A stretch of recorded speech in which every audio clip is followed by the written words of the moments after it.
I was like nervous yesterday, like last night. I was about so filming. Yeah, honestly, I was.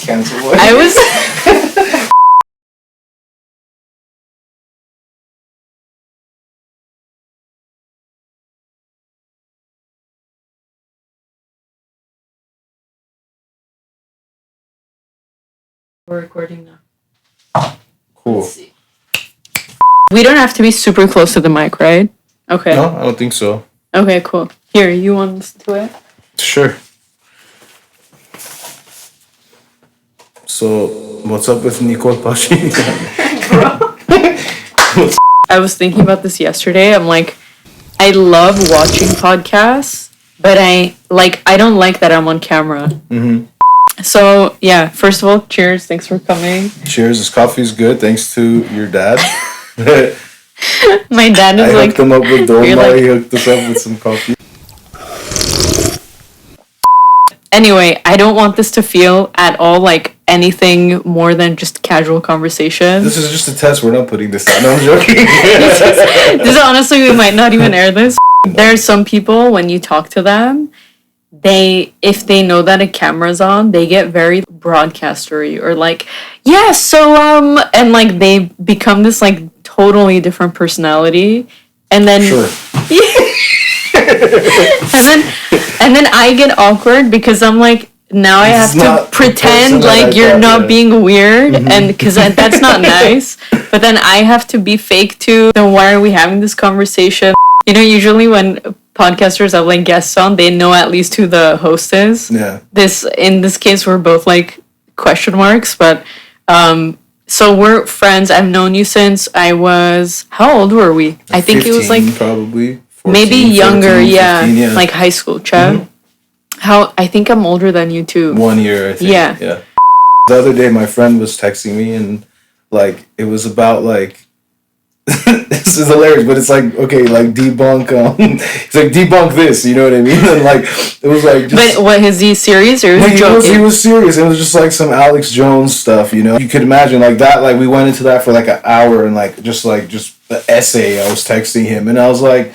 I'm so mad at myself right now for doing this. Yeah, I was like, for doing this because, like, it's so, like, irrelevant, doesn't affect, like, our lives. Like, even whoever's right or wrong doesn't even matter. Doesn't even matter, you know? And he was like, yeah, and then that was it. You know what I mean? But it was like, I hate that, like, I get so vested sometimes into, like, things that I don't care about, you know, and like, I give it energy and passion. And yeah, but I think but that's not bad. I think you get passionate about topics or like in general, but I've never seen you take it out on someone personally. No, do you know what I mean? I don't take it out on them. But that's okay. Like we can have opinions about stuff and feel super strongly, but like what I feel like I don't like, the character traits that I don't like is when people make everything personal. Yeah, you yeah.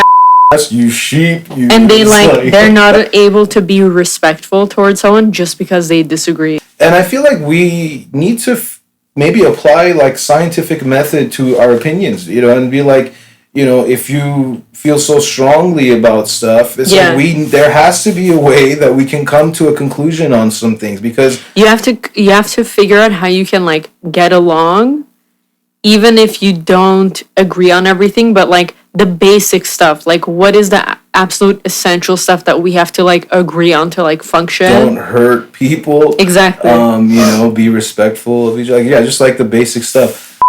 Yeah, I don't know. I just feel like it's interesting. I was listening to Lex Friedman and this philosophy professor talking about like how do you know if something's true or like belief? Yeah. And it's such a complicated. It's so complicated when you actually think about it that when people are just super dismissive very quickly, it just turns me off because I'm like, I just feel like you haven't thought about thoughts enough. Like you have to have a more self-awareness and like deeper understanding of your body, your brain. How do you know this is real? Like you have to go through those things to then be like, okay, wow, I know so little about how my faculties work. like this is even a miracle that we're able to communicate. And I don't even know if the color green that I'm seeing is the color green that you're seeing. Yeah. But we're just calling it the same thing. But my experience of your jacket could be very different from your experience of your jacket, especially knowing like I have synesthesia and you don't, right? So already that's different. Like we're experiencing this environment very differently. But if I didn't know that other people didn't have synesthesia, I wouldn't know that. So I would assume that we see it the same way. I get you. So it's like... And that's the same guy that I was having a conversation with. That's what he was trying to tell me, though. The same point you're making is, look, you could send me like 50 articles and you can tell me and have... It was like, but, you know, I could still not believe you. And it's like, and to me, that's not the truth. It's like, and I'm like, well, then, I mean, in that regards, though, then there is no absolute truth. It's just whatever you decide to believe and accept as the truth, you know? And I was like, here's the thing, though. I was like, 20 years from now, some kid's going to have to do a research paper on 2020, right? I was like, I hope Alex Jones isn't a credible source. I'm like, that's all I have to say about that. You know, like I hope that he's not the one that's like, you know, like he's not the main like source and citations and stuff. You know, it's like that's all I have to say. Is like, but you know, it's true. It's like there is no real. You can't really know, but I think there's like standards for like reality, right? Like and there's ways to. There's a process. There's a scientific process, method. And there's like stages of what if we accept that I'm not an old lady in a coma and like this is actually my real life and it's not a dream. Yeah. If we just accept that as like, okay, let's just not question that part anymore, then you can build on that, right? Yeah. Because at some point, if you want to function, you can't just always be like, well, we just never know anything. It's like, dude, we can't do anything then. So you have to set aside some questions and be like, bro, imagine every time something happens, you're like, but you know, you could just be an old lady in a coma and this is a dream you're having. It's like, but that's not productive because anyway, I'm having this experience and you're having this experience unless you're a figment of my imagination. But let's just assume you're not, and you're like, yeah, I would like to also be acknowledged as an individual who's having an experience. I'm like, okay, cool. We both feel like we're having a real experience. So let's just set that old lady theory aside, and like, now what do we need to discuss, right? And it's like, okay, do we both want to be like not hungry, safe, or whatever, like living in a community together? Yes. Okay, we both agree about that. Now what do we have to... So there's like steps and levels of like, we know that we don't know a lot, but we're trying to function here. So what are some things that we just have to agree to be like, we don't know, but we're gonna just, you know, like take this position for the sake of like life and base it off of critical thinking and logic and analytical data, because that's all you can do. There's really no other like way around it. You know what I mean? Exactly. Most policies, you can have a different point of view and coexist. You know what I mean? Like, so it's like a baseball team to me. Exactly. It's like they market, they target, they do research. They have audiences that they're trying to speak to. Like it's not even what it seems. People, they're both the same. You know what I mean? They're both the same, but just targeting different people. But they're both just screwing us. You know what I mean? Like no one really. You know. I'm not used to these mics yet. Or are you doing a grape eating ASMR right now? No, I'll join you. I should like turn away. Am I supposed to like? You should look into the camera as I'll you know what I'll do? I'll slow motion it and I'll like zoom into your face. This podcast is just gonna have random creepy moments like that. That's cool. Yeah, I like that. I like when you like I think that's funny when you do that. Did you like the like light effects? So I was using Final Cut Pro and it was my first time. Dude, honestly, I don't know if it's because I have so many different hobbies, like drawing, digital art, whatever, music and stuff, that like using the video editing software came very natural. Like it wasn't that hard. Yeah. Well, it's because you have previous knowledge of like maybe terminology of some of the stuff you would That's see on true. there. You know, imagine if you didn't know anything, so you would see words and you'll be like, what's that? What's exposure? Exactly. You don't know. You know what I mean? Because I think also I'm interested in like photography. Exactly. And so when even if you're just doing the Instagram editing, you still see like contrast, saturation, this, that. It's cool. I think highlight, that shadows. it taught just like it became a general like knowledge. Totally. You know, some photography stuff where otherwise it wouldn't have been. You know? And like I'm surprised at how sophisticated it is because I was expecting Final Cut Pro to be like Photoshop. I haven't learned it. And I'm not interested in learning it because I didn't have a job that's like, it's not going to help me with really, but it's too complicated. Like it is. It really is. It's not intuitive. I've tried to do simple stuff. I was like, why is it so hard to just do the simplest thing? You know? Remember like which library to go to find this button that has 10 different variables that like, I had to Google every single, like there was like a line and I just wanted to thin the line. And I was like, what is this? You know, like is this when you were designing the logo for Bad Ego? Chad? Yeah, I don't know. Photoshop, it's like, it's very cool. You can do amazing stuff on it, but I just don't like using it. It's like some instruments you like playing and some you don't, right? Like, I love playing drums. I don't love playing guitar because it just feels weird, like the physical thing of it. Photoshop to me is like that. Like, I don't enjoy using it. Bless you. Do you think this mic would pick that up? 100%. But very, very low though. Very low. Like, imagine like my neighbors are arguing and like we can't hear it now, but it's like super clear in the audio later. No, not like that. It's whatever your ear could pick up. Oh, really? No, this one doesn't do it. Like, it's so soft. It's way too soft for ASMR. It's like a stone. What is it? It's called Lucebole or Lucia buns. It's saffron. I was gonna say it tastes like Zerish Palav. Okay. No wonder. Zerish Palav. Let me have one of those Zerish pastries.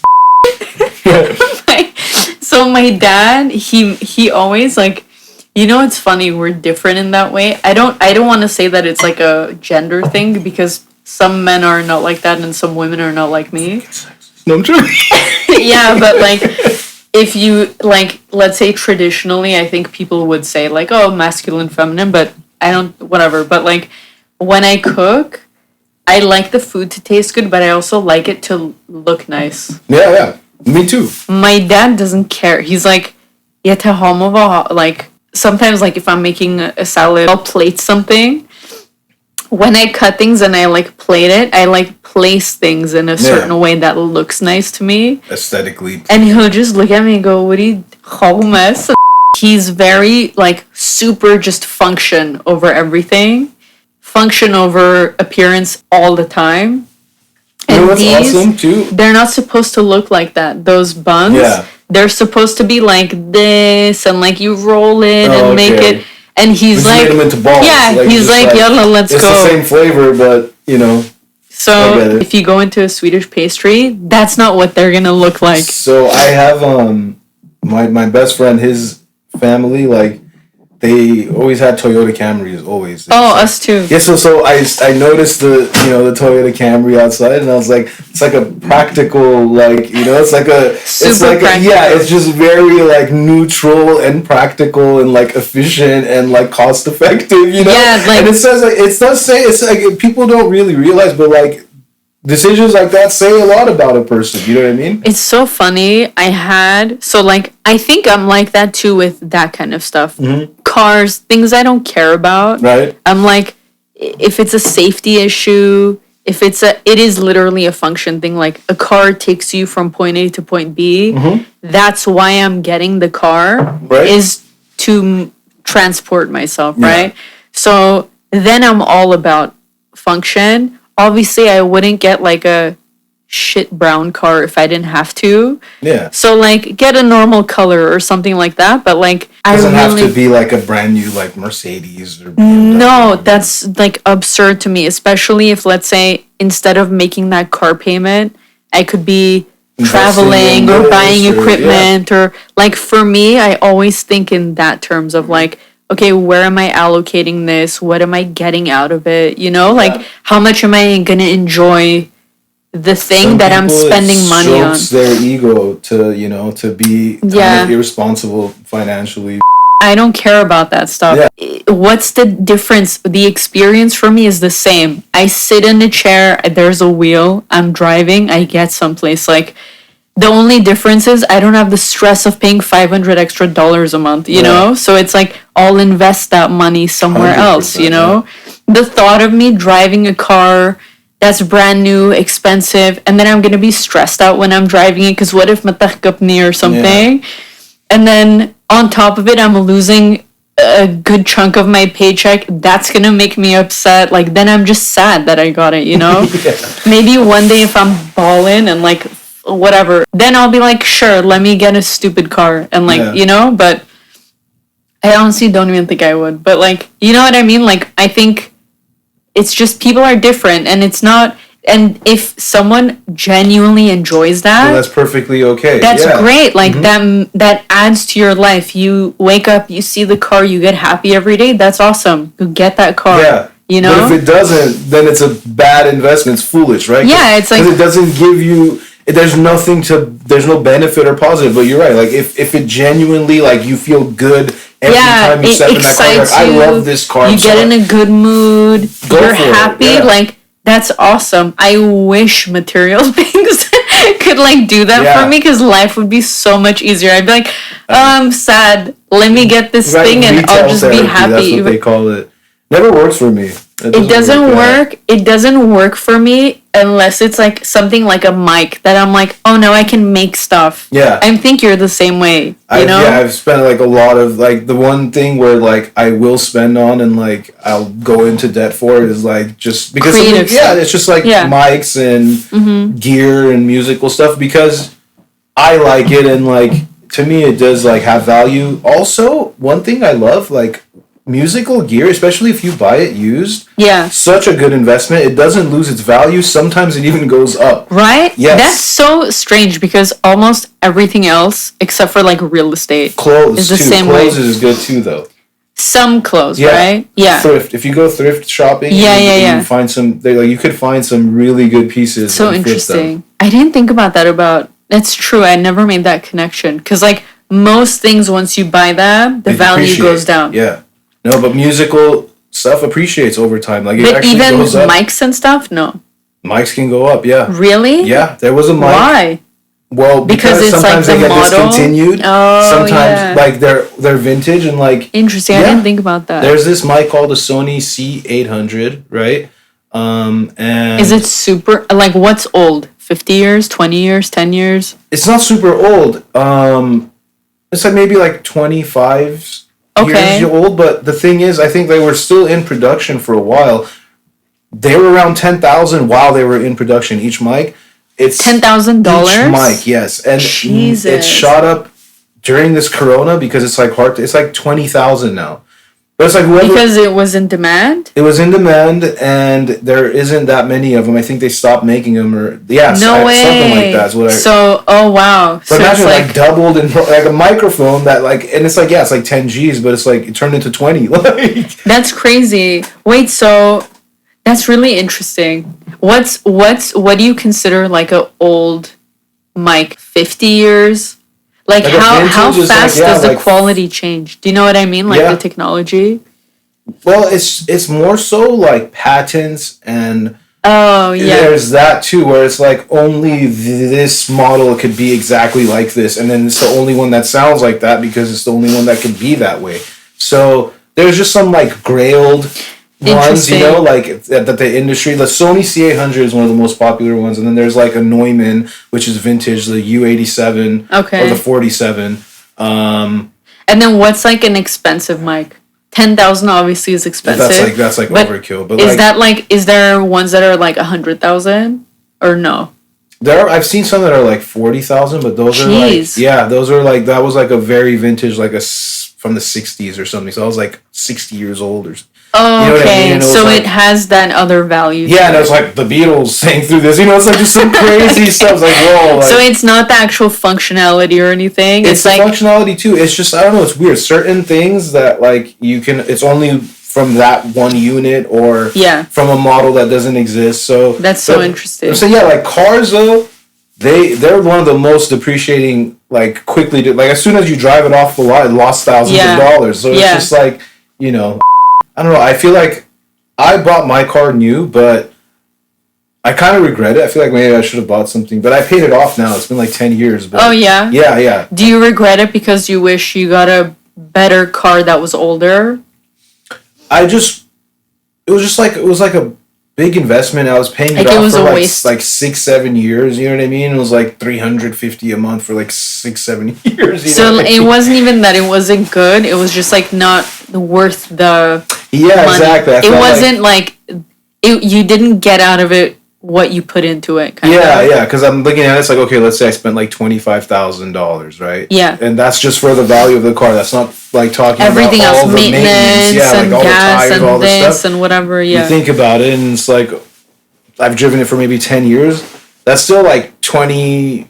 We'll say it's like we're spending $3,000 a year considering all the maintenance and stuff. But it's like you could buy 10 of your cars that are outside every year. Like I mean, they could each year for 10 years. You know what I mean? Like that's what I was looking at it like, and I was like, damn, if I spent maybe like half the amount or even a quarter of it, it still would have got me from point A to point B for that time being of 10 years. You know what I mean? It's interesting because I feel like no one talks to us about this stuff. Yeah. Like growing up, especially in our town. Yeah. It's so the opposite of people like always trying to get like the better car, that you almost never have the conversation about like investing. Yeah. And it's like, I feel like if more people knew, they wouldn't go and buy a BMW we don't get or taught something. by our parents, by school, about like being financially responsible which and is like saving crazy. money and how important it is, and it's like how every dollar counts. And like I'm just starting to learn now, like right now, because I'm the type of person where it's, and I think it's not just me. I think it's like a lot of people, and it doesn't matter how much you make. I feel like you can make like 30 a year, 30,000, or you can make 100,000. As soon as that money comes in, people are like, okay, I got to spend it. You know what I mean? Because they feel like, oh, like what if like I die tomorrow? You know what I mean? Just like something. Wait, I'm so the opposite. I'm like, I always think I have to save more because what if some crazy thing happens tomorrow and then I'm homeless? And you need like 20,000. Yeah. It's the immigrant brain. Like you're never safe. You're never really safe, are you? Yeah, you're never really safe. Because I think of that every day. You're never safe, and like anything could happen. You have your job, and the only one you can depend on is yourself. Yeah. What are you gonna do? Mm-hmm. That's honestly, maybe it's not objectively true, but that's how I feel. And so like now, and like when Corona happened, everyone lost their jobs and whatever, I was like, yep, like I was expecting it to get this bad. I'm surprised that people are shocked at how bad things are and that no one's helping. It's like, what did you think? Who was gonna help you? Santa Claus? Exactly. Yeah. I'm not agreeing with the system, but I didn't expect more. The system never helped ever. If anything, it's been known to screw everyone over. What made you think it's gonna change now, right? Yeah. Exactly. And so for me, I was like confused at why people are surprised. People are so surprised. People are creating conspiracies and stuff, and it's like. What did you think? Whenever did something happen to you and the government stepped in and like fixed your whole life? It's a good thing to just always like consider yourself completely alone. I honestly feel like responsibility and it's the safer way to go. Mm-hmm. It definitely makes you like. It's the risk averse way. Like you'll be better off probably in the long run compared to other people if catastrophes and shit happen. But just on like a daily basis, I wonder how good that is for like my mental health. You know what I mean? Like because it's stressful. It's more stressful. Anything could happen. The government could fucking there could be a revolution. Yeah, someone There's can come some into crazy your shit can house happen, and, yeah, like with guns and just be like, get out of here. And you're like, what the hell is yeah, like going on? literally anything could happen. Yeah. Just because things have been good for 10 years, 20 years doesn't mean it's gonna stay like that. Yeah, and it feels weird because when you look at history, right? It's like we've gone a little too long without like a complete catastrophe, right? Because when you look back, you see that like within 100 years, there's like so much like bad things, so much trouble, and I always think like, okay, it's gonna happen to us too at some point, and then but people are shocked when it happens to them, and I'm like, why did you not think it was gonna happen to us? Like you're just a human, in the like it's the story of humanity. Things always happen. Yeah. So you're a human being in the same thing. Stuff, like, why would our generation be exempt or special? You know, like, yeah, the catastrophes might change a little bit because we have technology or we have whatever, but like, don't be shocked. Like, you're acting like you don't know what life has been on Earth. You know, World War II, World War I, and like yeah. So I don't know, but it doesn't excuse bad policy. It doesn't excuse bad government. I just never I never have hope. Yeah, no, it's true. You know, like you can't. I would press and like demand more, but I wouldn't mentally rely on that. You know what I mean? Either. I think it depends also on like the community that you're in. Like we're in LA, the US is like has a very particular way of like the culture is different, but like if you're in Armenia, it's different. If you're in Sweden, it's different. If you're in China, it's different. Like some cultures are more community based and some of them are more capitalist and independent, right? So like when you grow up in a capitalist society, you're not raised with ideas of like community steps in and like everyone takes care of each other. Like what's the first thing that happened when they said Corona? People went and bought all the toilet paper. They like were hoarding like crazy. It's like, dude, you have a neighbor. You have an 80-year-old neighbor who's old and he can't go and run and get all that stuff for him. I saw a picture of like so sad, and it's like, dude, like poor guy. Like so many of them, like these elders who or they're handicapped people or whatever. You know, it's like no one thought about them. I'm sure a couple people, but like as a community, as a society, like generally no one gave a shit. You know, it was like they were just whatever. I have people to worry about me now. In the grocery store, like this is my bread. Like no, go get your own. And my dad and I went grocery shopping like that week when they were like shutting down. We're like, we looked at each other like maybe we should go and get something. Like, we didn't even know what we're gonna get. We're like, okay, everyone's, like, storming the groceries. Yeah. We went. There was nothing on the shelf. Like, we bake bread and stuff. And so he's like, okay, let's get some flour. We couldn't find any flour. Like, we went to Sprouts. We went to Ralph's. Like, all of the shelves were gone.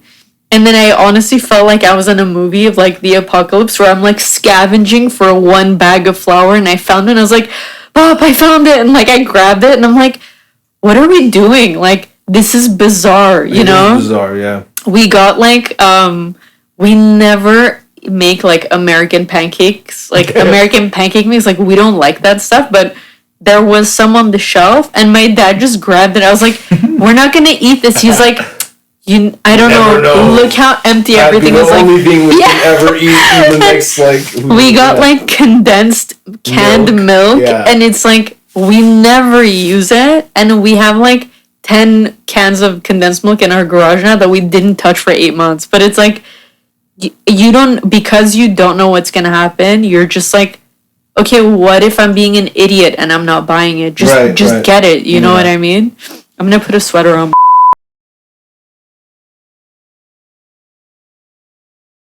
As the preeminent kabbalist of the 20th century. I give you those credentials because there is such a thing as a teaching lineage within Kabbalah. And dude, I pulled up the video you sent me. I have so many comments. But do you need anything? No. Coffee's good. Jurka. Anything? Good. Yeah? Okay. Yeah, I just thought it was interesting. So, okay, first of all, what I don't like about it. Let's start there. Yeah. I tend to really dislike things that seem I don't like.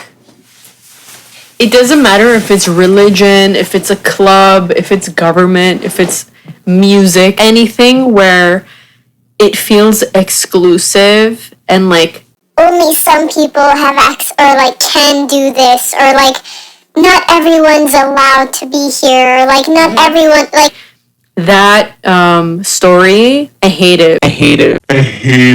Because I think it's fake.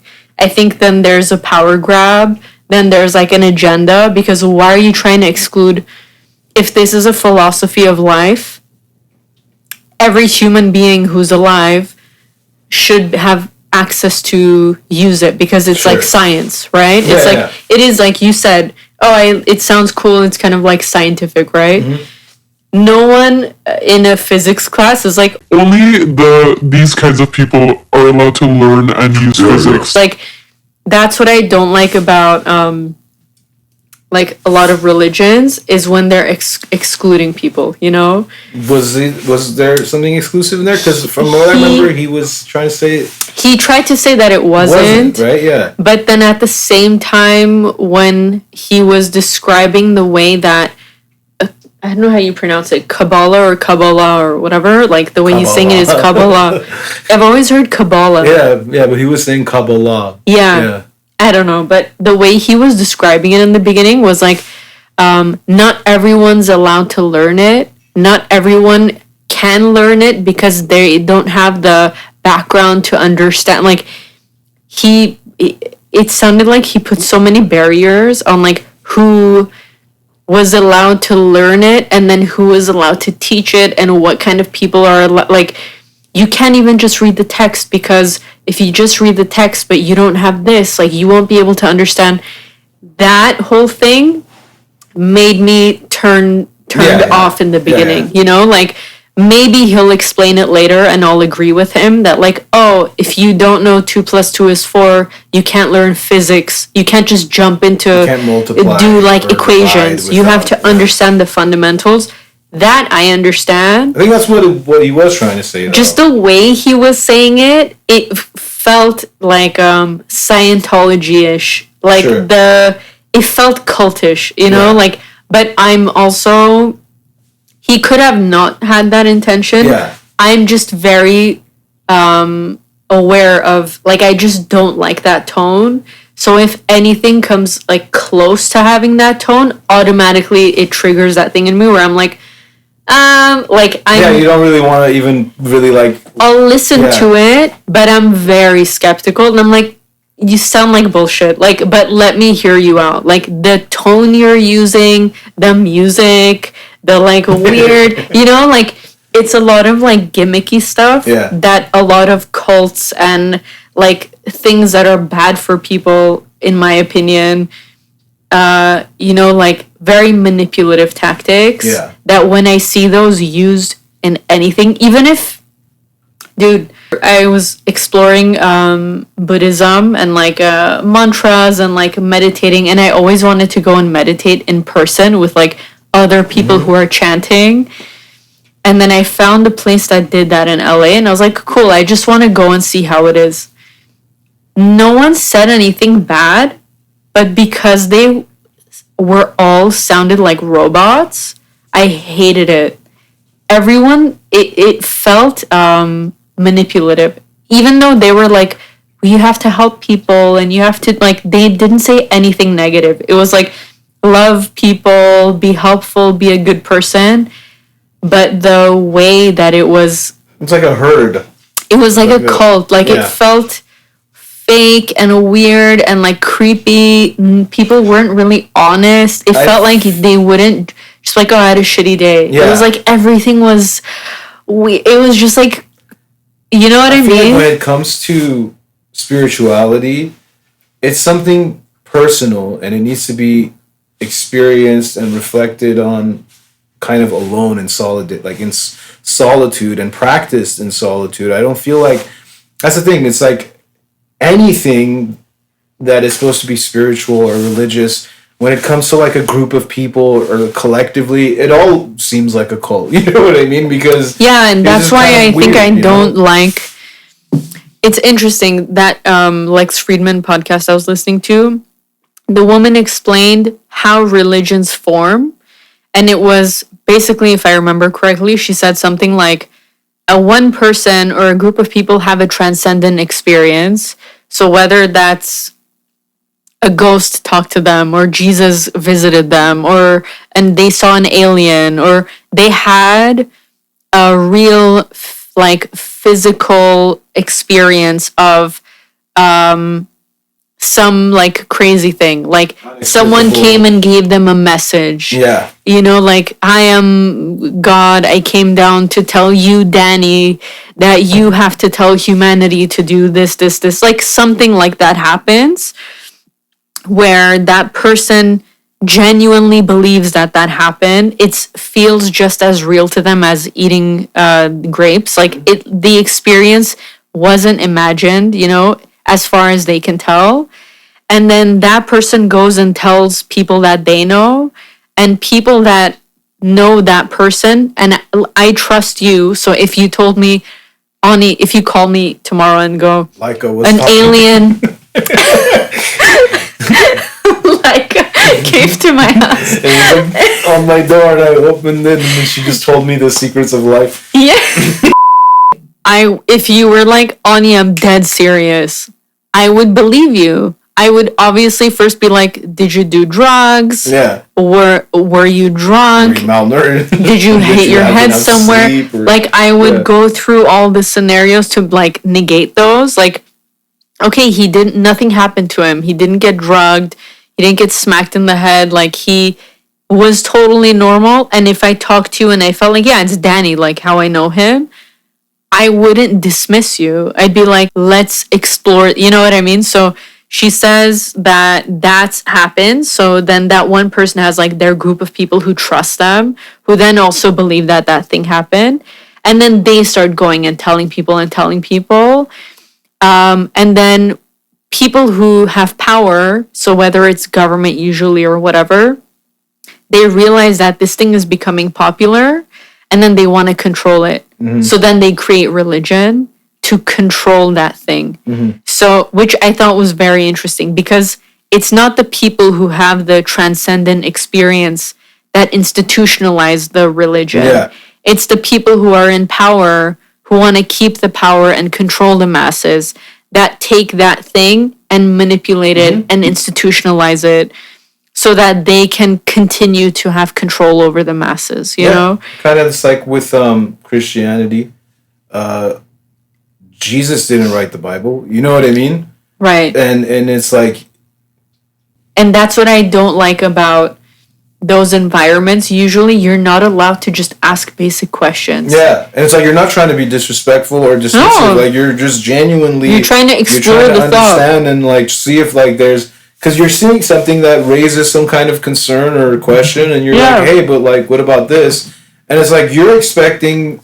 to have a civilized like conversation, or because you want to be enlightened, you want to understand. Genuinely want to understand. You're not trying to like cause any problem. Like, no, like you know, he's the Lord, and it's like, oh, I was hoping to get some insight because you've probably read the book more than I have. But that's always been an issue I've had with like religious institutions. I don't want to say religion, but like growing up when I was in Scouts. Randomly they would bring in like a priest or something and then they'd sit us down for like a lesson or whatever, you know, disclaimer, maybe this wasn't the smartest priest or something, right? I'm not saying every religious person is like this, but this is an example of like how it works, right, in societies. A lot of people are like that guy. He sits down and he starts talking about God and like why we're here and how like not even the meaning of life, but like how creation happened and how things happen.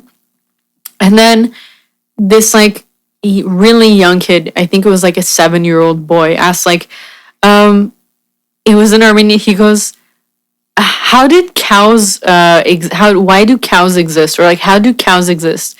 And the guy goes, God said cows, and then cows existed. And then someone's like, how does a table exist? And he goes, God said table, and tables existed. And I'm like, no, humans made table. Like, yeah, it's not the same what are you as like talking a about? species or like an animal, you know? Like, he literally, everything he would point to and be like, God said microphone appeared. It's like, what are you saying? Like, that's not at all logical, and we can disprove you easily. Like, a human being named Rafi made this mic. He was in his studio for 3 years engineering something. God used Rafi to make that mic. If he said that, it's a better argument. Yeah, it's true. But he was saying it so, like, stupidly that I got mad and I couldn't be quiet. I was like, "Schales also." I'm like, no, that's not how it works. They called my dad. They're like, she's disrupting the lesson. I'm like, you guys are making kids dumb. Like, there's a difference between admitting that we don't know why we're here. I don't know what happens when I die. There's certain questions that science hasn't answered, philosophy hasn't answered. If you want to adopt a religious, spiritual view about the real questions we have about life, cool. But don't say God said computer and the computer appeared. Yeah. Like, then you're just making people stupid. And you're kind of like discrediting your own like religion and spiritual beliefs and just turning it into like some just bullshit. Just very like dumb and like illogical. And it's like there's no effort, or like you're not even respecting your own like beliefs at that point, or you don't even know what your beliefs are, because it doesn't even like that's not where does it say that? Where does it there say was that there was no like intellectual. That's what made me there's no intellectual. There's nothing to learn or gain from that conversation or what he was saying. No, but then the kids that are listening to him, they're children, right? Yeah, they're going to take it for the reality, face value, and their parents are saying, listen to this man. Guy, So what reference do they have? They're not developed brain-wise. Like, they're still figuring stuff out.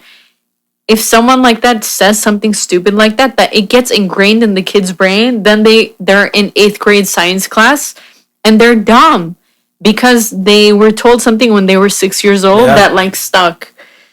That's what makes me it's kind not of like only child abuse if you think about it. Like that's how I feel. It's like mental abuse, because you're depriving him of actual knowledge, logic, and you know, just fantasy land, you know. And this is the thing too, like, I keep wanting to preface, like, I'm not against religion. Like, I consider myself a spiritual person. I'm not a religious person, but I am spiritual. Like, I think about, like, why we're here, what's the, whatever. Like, I do think there's, like, I don't think I am exploring the thought of, like, there's a general consciousness or whatever. I can't say that I 100% believe it, but I'm leaning towards that belief, because that's the one that like seems the most not ridiculous to me for now. Who knows, right?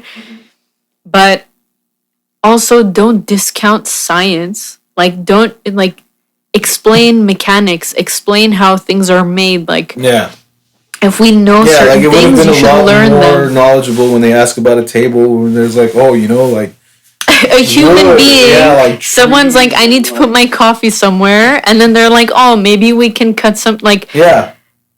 Because then also you have a better chance of you're raising intelligent people, and then people that are intelligent will give your thing a chance. Like. Not that it's not a competition. Who cares if anyone believes anything, right? But if you believe, like, let's say this guy was saying Kabbalah, the purpose is to make you live a good life, get the most out of life, full enjoyment, whatever, live out your purpose. That's a good thing. So you'd want most people to live their life to the fullest, be happy, be healthy, do good for the world. So then you would want them to adopt your belief system so that they have a good life. I think that's the basis of every religion. They do believe that if you follow them, that religion, you'll live a better life, right? Yeah.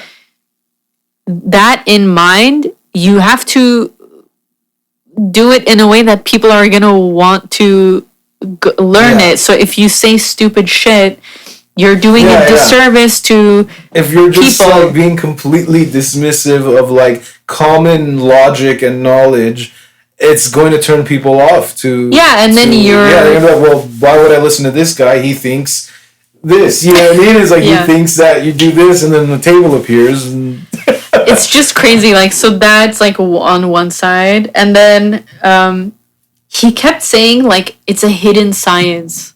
Like it's a secret hidden, like that terminology. I was like, fuck I off feel with that like thing. I get what you're saying, but I feel like maybe if we look I into, straight up wrote, this guy creeps me out. I feel like maybe it is because he was talking about like it was like banned or like.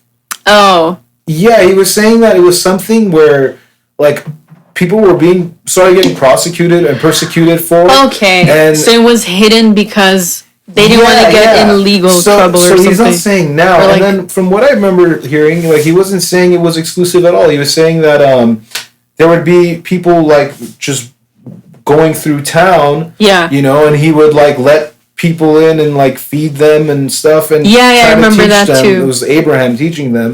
But I feel like he was kind of more so addressing the myths and the like the the misconceptions. yes, the stigmas and stuff behind it that aren't true. He's trying to address all the misconceptions and stuff. I get it. He did a lot of introductory talking about. Yeah, I want to tell you to skip the introductory too, kind of, because that I knew that it could throw That you part off. Yeah. came across like if I hadn't heard that part and I just went into the first lecture, Exactly. it would have felt much more like a philosophy lecture about we're just exploring the universe and these are some theories and let's dive into them. And Yeah, I feel like but the introduction. the whole introduction Yeah. was very Scientology culty.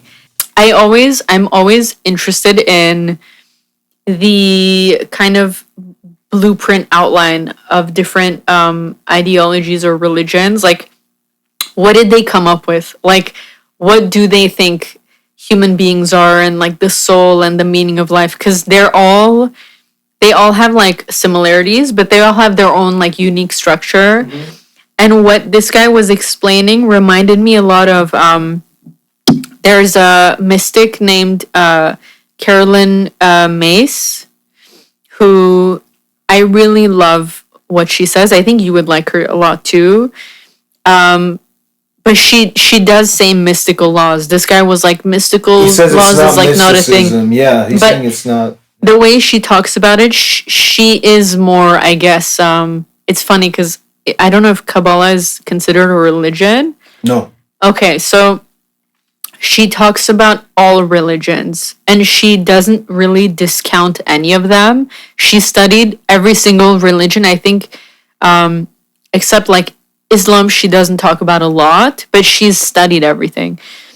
So she kind of includes all philosophies, religions, like everything that the world has ever explored, she uses and references, you know? But the way that he made the boxes and like the levels and stuff, she explains how like consciousness, it's like an apartment building, let's say, like an apartment complex. And you start at the first level, and the more conscious you become, you kind of upgrade and you get to like, then at the end you get to like the suite at like the very top. And the reason she uses that metaphor is because for like vision. So if you're on the bottom floor and you look out the window, you can see your car and the street and the whatever's across the street. But that's basically it. But then the more you go up higher and higher, you're able to see more of the horizon, more far away what's happening. And so you get more of a bird's eye view of like the world. Mm-hmm. And so when the more conscious you become, like that happens in your mind. Yeah. You know, which totally makes sense. You're saying, yeah, basically the way we like construct our idea of reality is what we can analyze with our five senses. Right. You know what I mean? And Yeah. that's there's no like denying that because Totally. that's all we have. But there is like ultraviolet like sounds and lights, and like I'm sure there's like so much of a spectrum that we can't observe or see with our senses, but it's there. Right. It's there. You know what I mean? And it's like, who's to say what exists in those spectrums and realms Isn't real. when you can't see or analyze? What if there's things there that you'll You never just know that it's aren't- there? Yeah. Yeah, like your body doesn't have the tools to. Some animals can see more. Totally. You know what I mean? But it's like even every species has like a limitation. But it's like there are some things that are like probably not limited to what we are able to Pick up. Yeah, and Yeah. I feel like that was really interesting. That's something I've always pondered. It's like Yeah, and that's a lot of like what Kant talks about in like Kantian philosophy. Mm-hmm. It's a lot of it, or maybe all of it, is about objectivity and perception, and like how do we know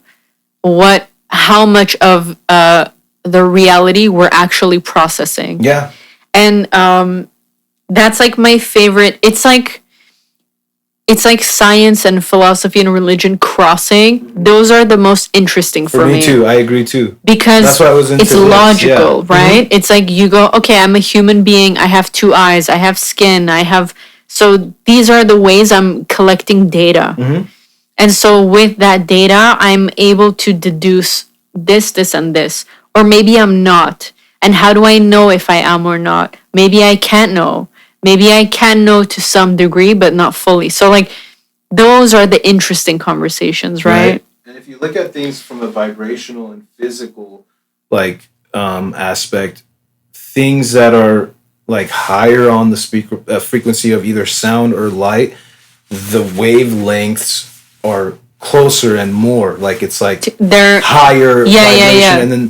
And it's like if you ever felt guilt, anger, shame, sadness, there is this rumbling. There, like you really feel like Your circulation goes up. You feel it, and You feel intensity. but it's low on this. It is a lower, slower like than a good like. And I think like if you really try to tune in and like see what your thoughts and what your feelings actually physically feel like, you'll notice that the good ones are faster and like Interesting. Like look at the waveforms. But then when it's like bad, it's kind of like Is it? yeah. Even if you're angry, it's the thing is slower. Though negative emotions, anger, sadness it's going to be a lower frequency and low. What do you mean frequencies. in terms of when like they look at the brain or your heart, or like what are we measuring? It's the vibration internally. I don't know if it's your heart, if the way your blood is pumping. I don't know if it's your thoughts or. What is this like an actual wave thing that you've seen, or I'm is saying it from my own experience of like trying to feel like it's like an intuitive interpretation you're having. Okay, I thought this was like because they hook people up. They've done some hookup things too, though, and then they say that like the lower frequency, like lower wavelength, is like when it comes to negative feelings, where there's anger, guilt, shame, sadness, but then positive ones and positive thoughts as well, because the thoughts trigger emotions. You know what I mean? Totally, and vice versa. So they see that the positive ones they have higher, but it's like. It's interesting. It's very interesting. Everything is vibrational. You do this. Because I feel like what about because if you're calm, but you can be sad and calm, or happy and calm, and you can be excited and happy, or excited and angry. So I feel like for me intuitively, the calm versus excited would make sense that those have different that frequencies. makes sense. You know what I mean? Yeah. Because like just in terms of literal like heartbeat, my body temperature, how I feel, like if I'm really calm, even if I'm sad, it's more of a chill vibe, but if I'm excited, it feels more like that makes sense. So that's why but it's interesting. There's different ways of interpreting it, right? But everything is vibrational though. I And do. if there I was a way do. to There measure is. it, you know? You can feel energy in a room, right? I mean, everything is literally vibrate. Like everything is. Light is, voice, like sound is. You do that. There's like a ripples. every Yeah. single thing. Everything you go like that. There's a. I don't you think know? people are conscious of how much those things affect you, right? Or like people, like Yeah. some people are, but I think people that are sensitive, like I'm very sensitive to sound. So sounds I'm always super aware of, and it changes my mood very quickly. If I'm in an environment that's like very loud, I can get overstimulated fast, and I'll get like I might get anxiety or I Yeah. might get irritable because it's just too much information coming in. So my system's like on overload, and then I get frustrated. But like I'm sure it happens to people who aren't as aware of it, but they still get the irritable or whatever, but they don't realize why they're pissed off all of a sudden. Yeah. You know what I mean? So it's like I think it affects people so much, but we're not self-aware about those Yeah, things. I You feel know? like it's like we have to be self-aware, and then I feel also being disciplined because I myself I do things that I know I shouldn't be doing. I say things I know I shouldn't say, and then afterwards I regret them.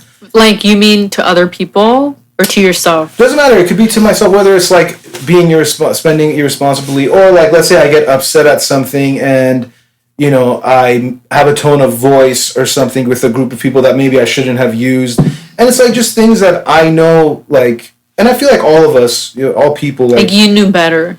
yeah, I feel like sometimes, knowing isn't enough. It's like the discipline to act on what you know and do what you know is right is even. It's like first step is acknowledgement. Second step is action. And I feel like I'm at the point where like I need to Implement it. implement what I know and apply what I know, because knowledge without application is useless, right? 100%.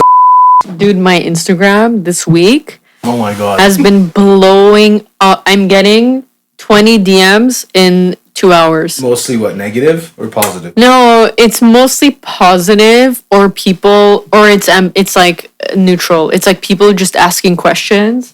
Which is good. It is really good. That's the whole point of it. Like, or it's a lot of it is actually like people sharing stories of like, my grandma had 40 plus abortions.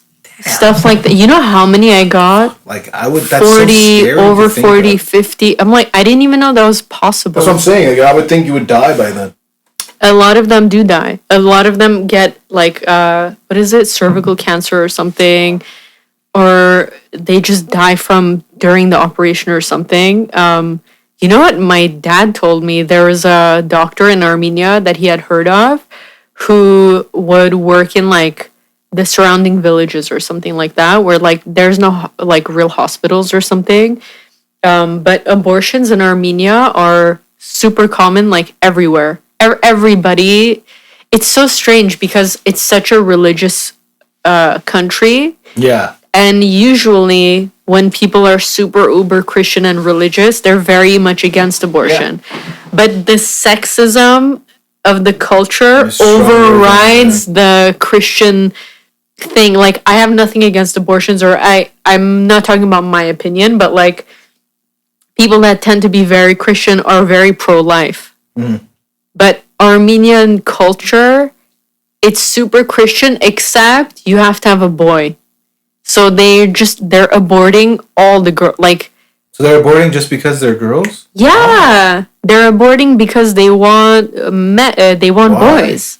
Because the boy is like the desirable, like he'll have the family name. I don't understand. Like, I can't personally relate to any of the feelings of why they would want boys, so like it's hard for me to explain why they do it, but they do it because they want boys. And it's called femicide. It's a thing in Armenia. I think it might be like the number 1 or 2 highest in the world of that issue is in Armenia. And it's like, it boggles my mind that it's such a cognitive dissonance of you're super religious or whatever, but then you're aborting fetuses left and right because you literally, women are seen as like property or whatever, and it's like we need, and then the people getting pregnant and being sort of abused physically, emotionally, going through trauma are the women. But then at the same time you say that like women are surp and holy, and you won't let anyone talk shit about your mom, but then to your wife you'll like, there's no thread of like logic, or reasoning with how their relationship, that in general Armenian culture the men have towards women. It's illogical. It doesn't make sense, Yeah. And the messages I'm getting, it's a lot of domestic abuse. Like this one girl said, yeah, growing up in North Hollywood or something, it was a normal thing that their highest neighbor, the wife would like sometimes just run and like jump into their apartment and hide from her husband. And she'd have to stay there for a couple hours or days until her husband calmed down, and then she'd go back. And like this person's family obviously was like wanted her to feel safe and come to them, but like that shouldn't be happening. You know what I mean? Like, and this girl grew up seeing. I wonder, like, is this like I want to look at other like ethnicities, cultures, and see. Of course, like, it happens everywhere. And just maybe kind of measure the percentage of that it happens in others versus in Armenians, and see how much of a difference there is. You know, and what I mean? Why it happens. Yeah, and it's like sometimes that's the thing. Sometimes it could be cultural. Sometimes it could just be like economic an individual thing. Or financial. No, I mean, I'm saying just like when it comes to like the person doing these things. But there is higher instances of it in Armenia. Really? Yeah. There is, and that's why I'm Armenian, so I'm addressing my community, like obviously I'm a human being, so I do address the general public about sexism and all that stuff. But I think when you're trying to change something in society, it's easier to start with yourself, and then it's easier to start with the people around you and the people you know in your community, and then kind of branch out. Yeah, and I will, like, I would agree that like the perspectives and opinions you share are not the general agreed upon views within our community. So it's not the status quo. Yeah, it's not at all.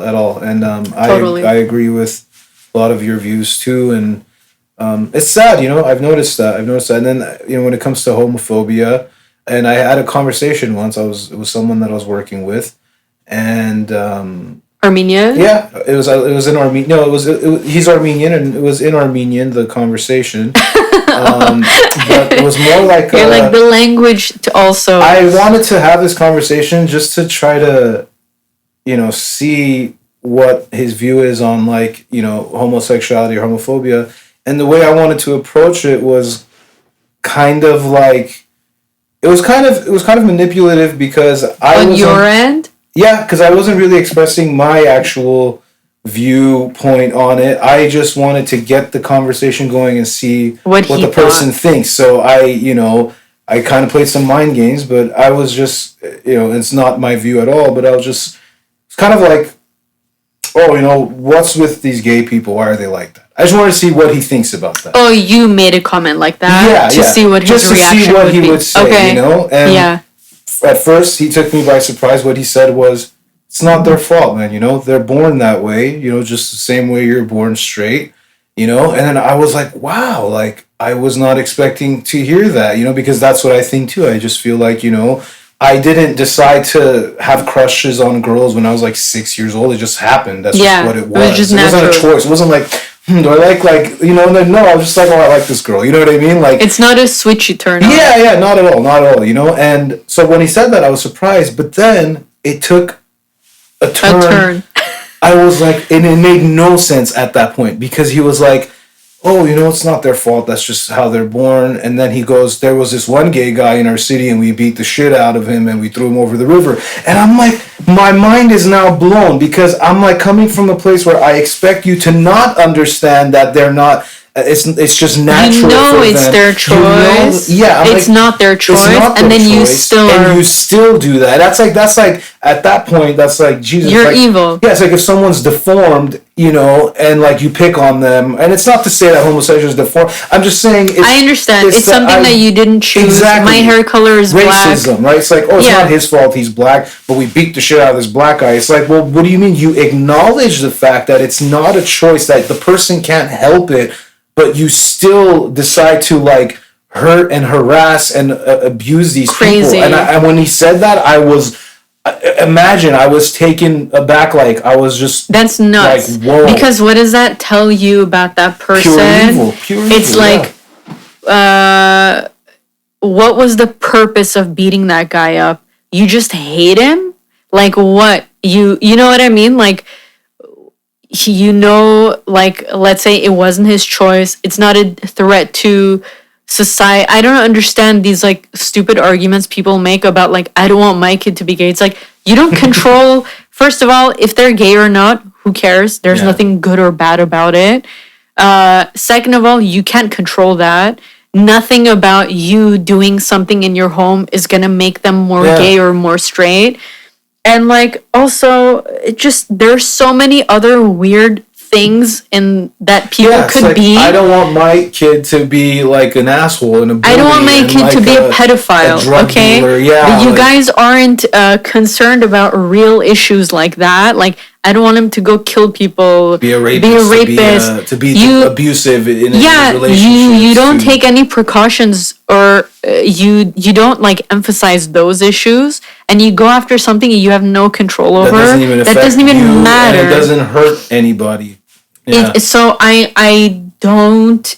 Again, it's like illogical. I'm not able to explain it because I'm not able to internalize it. Mm-hmm. So I can't say why they're like that. It just doesn't make sense. Do you know what I mean? Like, there's no instance in my life of something like that I'm like, oh, it's like me with this thing. Like, I genuinely can't connect it to any experience I have where I go, yeah, I see why they would go and kill that person. Yeah. Do you know? Like, the only time I could say, oh, I'd go beat someone up is like if they were a pedophile, they tortured some kids, or they did something to animals or whatever. Then I'm like, I still think it's wrong for me. I think the legal process should take place, but I could see myself losing my shit and going and punching someone in the face, right?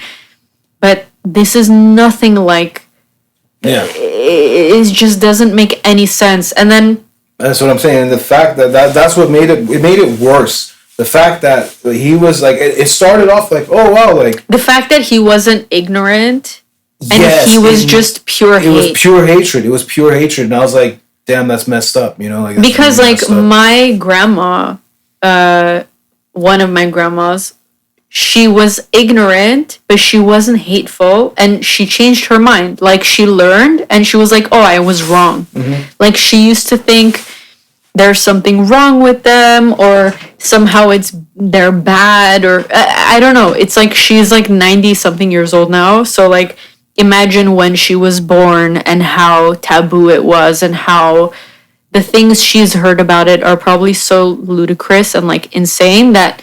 And they didn't have the internet. They didn't have... So she has all these, like, weird, fucked up things she's heard about homosexuality. And then one of my best friends growing up was gay. And he's Armenian. And he would come to our house all the time. And he would hang out with my grandma. And they'd speak Russian to each other. And he's very, like,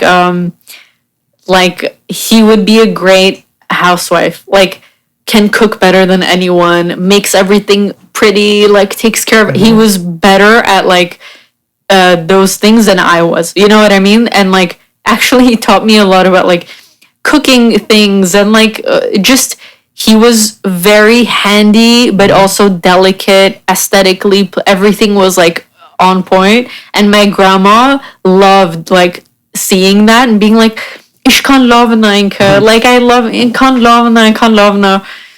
And then unrelated, one day I was sitting with my grandma and we were watching TV or something, and then she randomly brings up like, oh, but like gay vaten or something, like, oh, gay people are like, you know, it's bad. And I was like, why? Like, why are you saying that? And she's like, well, aren't they bad people, or isn't it dangerous?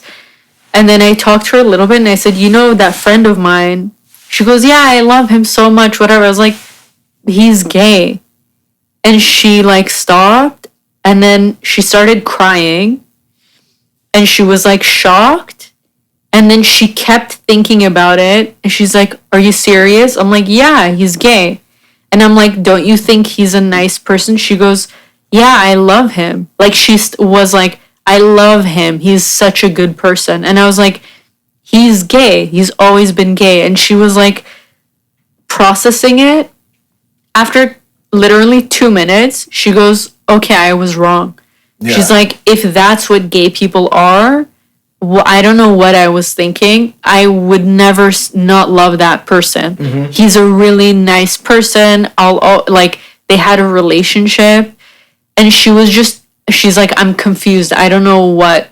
Like, it kind of shattered that. It's like her whole life was a lie or something. Yeah, exactly. And she was just like, okay, I guess I don't know what this is. And like, you know, that shouldn't be a reason for me to not like someone, because obviously I love this person. Mm-hmm. And then she was just like, then she was sad for him. Like, oh, life must be so hard for him. And I was like, yeah, that's a legitimate thing. You can feel empathy for how society treats him poorly or whatever. And like, that's different, you know? So when I was in college, like, there was a lot of like smart people, intellectual people, whatever. But what I realized, like the type of person that I really can't stand is the people that are academically intelligent, but they're assholes. Yeah. Like they're worse than they're the worst because I think they cause the most damage. It's like you will manipulate people into excusing your bad behavior. Yeah. Like you're literally not only are you evil, but you're also like harmful because you can cause a lot more damage because you might trick people into believing that what the fuck you're doing is justified because you over intellectualized it and you made it sound fancy. Mm-hmm. And you used some big words and intimidated some people. Someone who's never gone to college might question themselves and be, well, that person's more educated. And it's like, dude, you're a bad person though. Yeah. It has nothing to do with intelligence. Like, you're a good person or you're not. Yeah, or you're decent or not. Yeah, and like when they try to make racism or homophobia an intellectual thing, I'm like, you're Hitler. Straight up, that's what you're doing. Yeah. That's what he would do. Look, like, he would literally use language like that too, or just like, people, look at how they affect society. Look how much money we have to spend. Kill them all. Look, this race of people, the statistics show, it's like, dude, like, I don't know, that's dangerous. Skit, like, from his older albums where he's just like, because I don't know if you know, he started off like a college dropout was like his first album. Oh, yeah, yeah. He was a college dropout, and then so he had skits on that album, and it was just hilarious. And it was like, you know what though? I have this degree. And he was just making fun of those people who, like, you know, and he was like, now you could be assistant to the managers, man. It's like, and he didn't even go to school. Like, and it's just so funny. And it's like, dude, sometimes he says so. I'm like, he's so entertaining to listen to. He's funny, that's for sure. He's very funny. He's a troll, but I did listen to like his most recent interview with Joe Rogan. And I didn't listen to it. Honestly, I think you'd find it entertaining.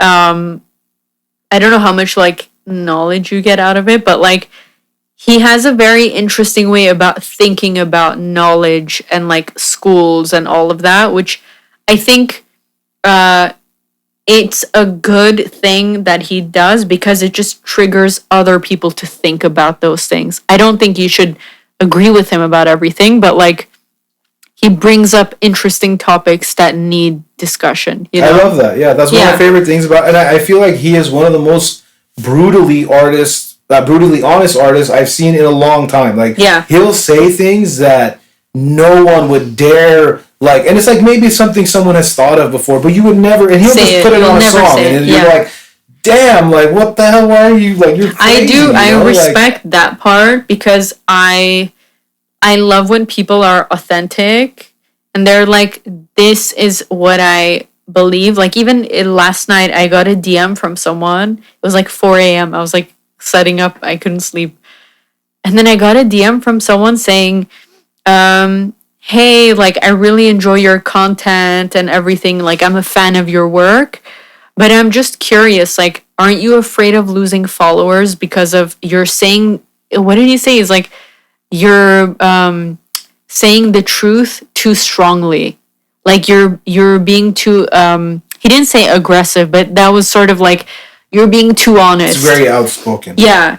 But the way he said it, he didn't even say, like, it's not true what you're saying. Yeah. He's like, I agree with what you're saying. Just savage. But you're saying it very strongly.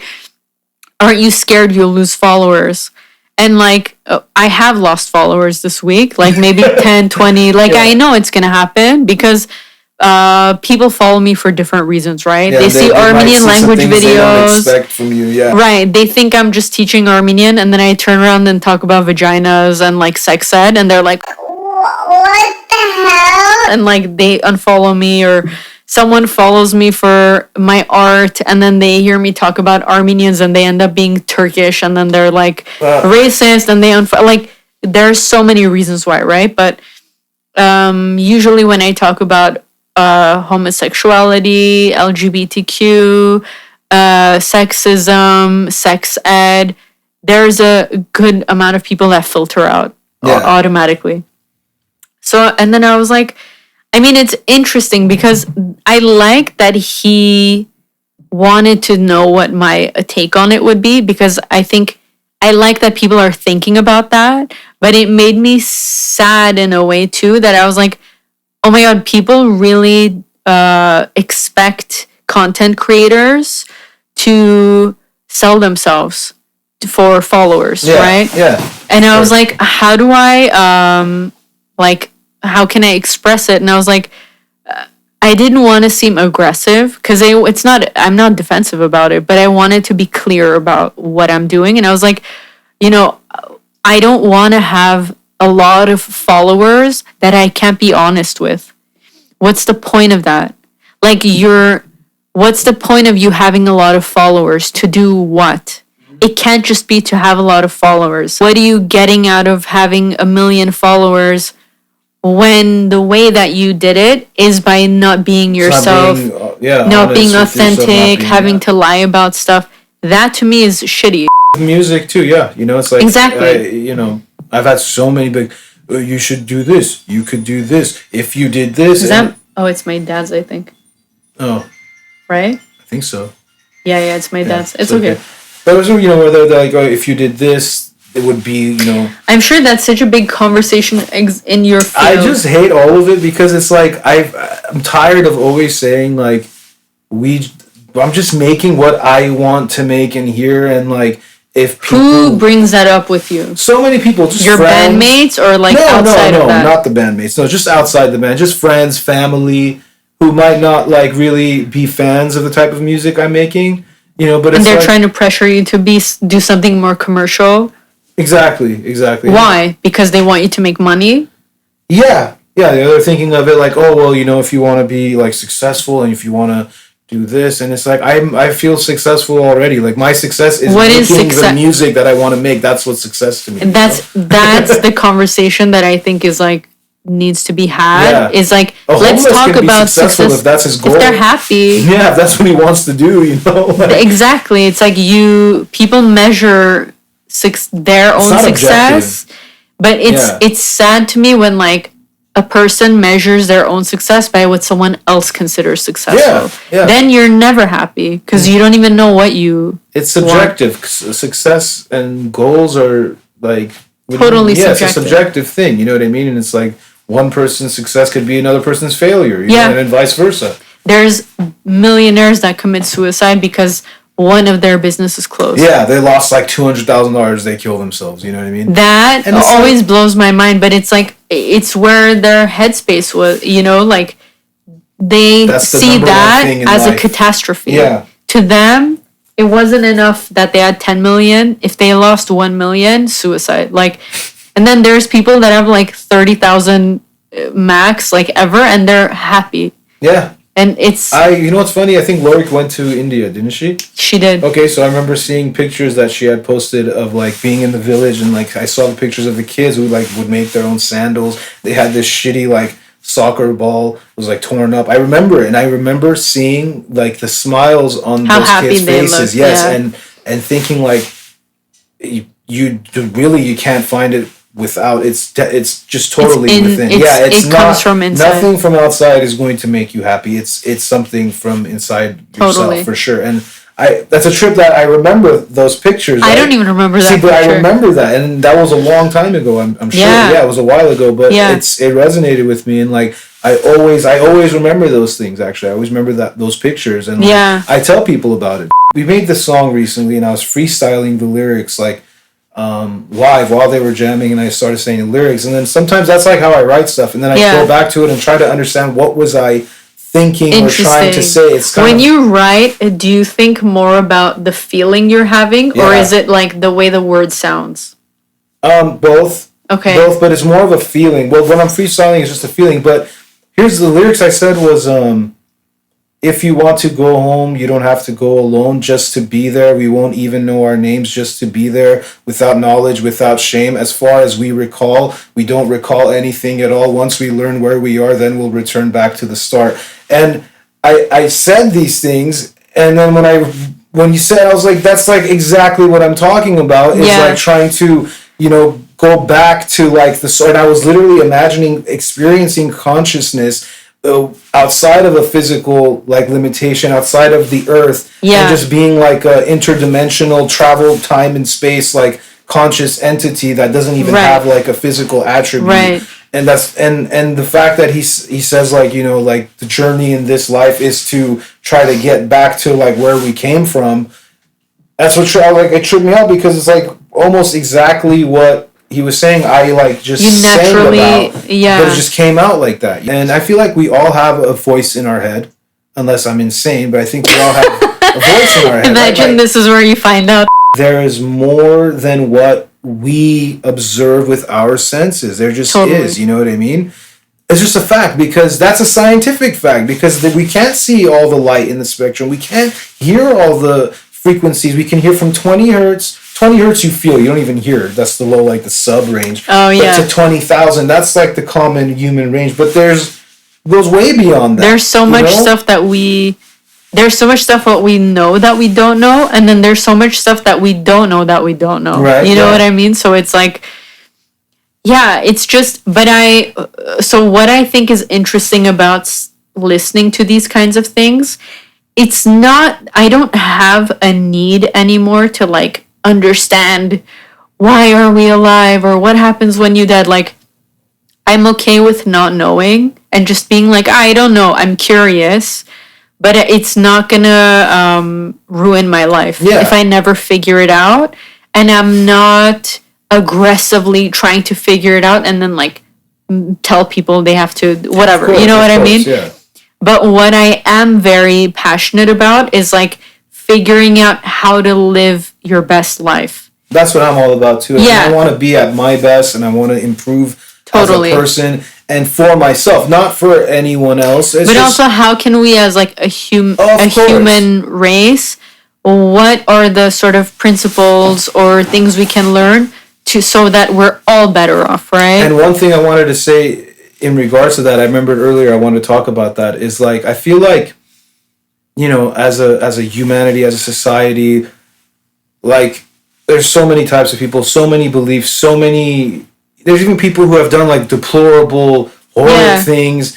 I mean, you look at Mike Tyson, he was like a domestic abusive person. He bit someone's ear off. He was, Yeah. like he was insane, like a wild cannon. He wasn't really, like a decent, kind, loving person. You know what I mean? But it's like, we allowed him to at least like change, or like without like society gave him a chance. They and now everyone loves him because he's a sweet guy now. Yeah, exactly. And I feel like it's important to try to be more patient with each other, especially with people that like status quo, and like most people would shun or be like, he's a piece of shit, like a gambler. Okay, like there's families where like there's someone who's just like he's gambling their entire family, and it's like hurting everyone, hurting himself. Yeah. And it's like it's so easy to obviously be like, yo, fuck that guy. You just judge him. Yeah, but it's like, who's to say that these people aren't experiencing a hell for themselves and like begging and, like, on their knees, like praying for help and like wanting to be. What was the cause? Like, right? Like alcoholism. Like we need to be like, yeah. Totally. Like alcoholism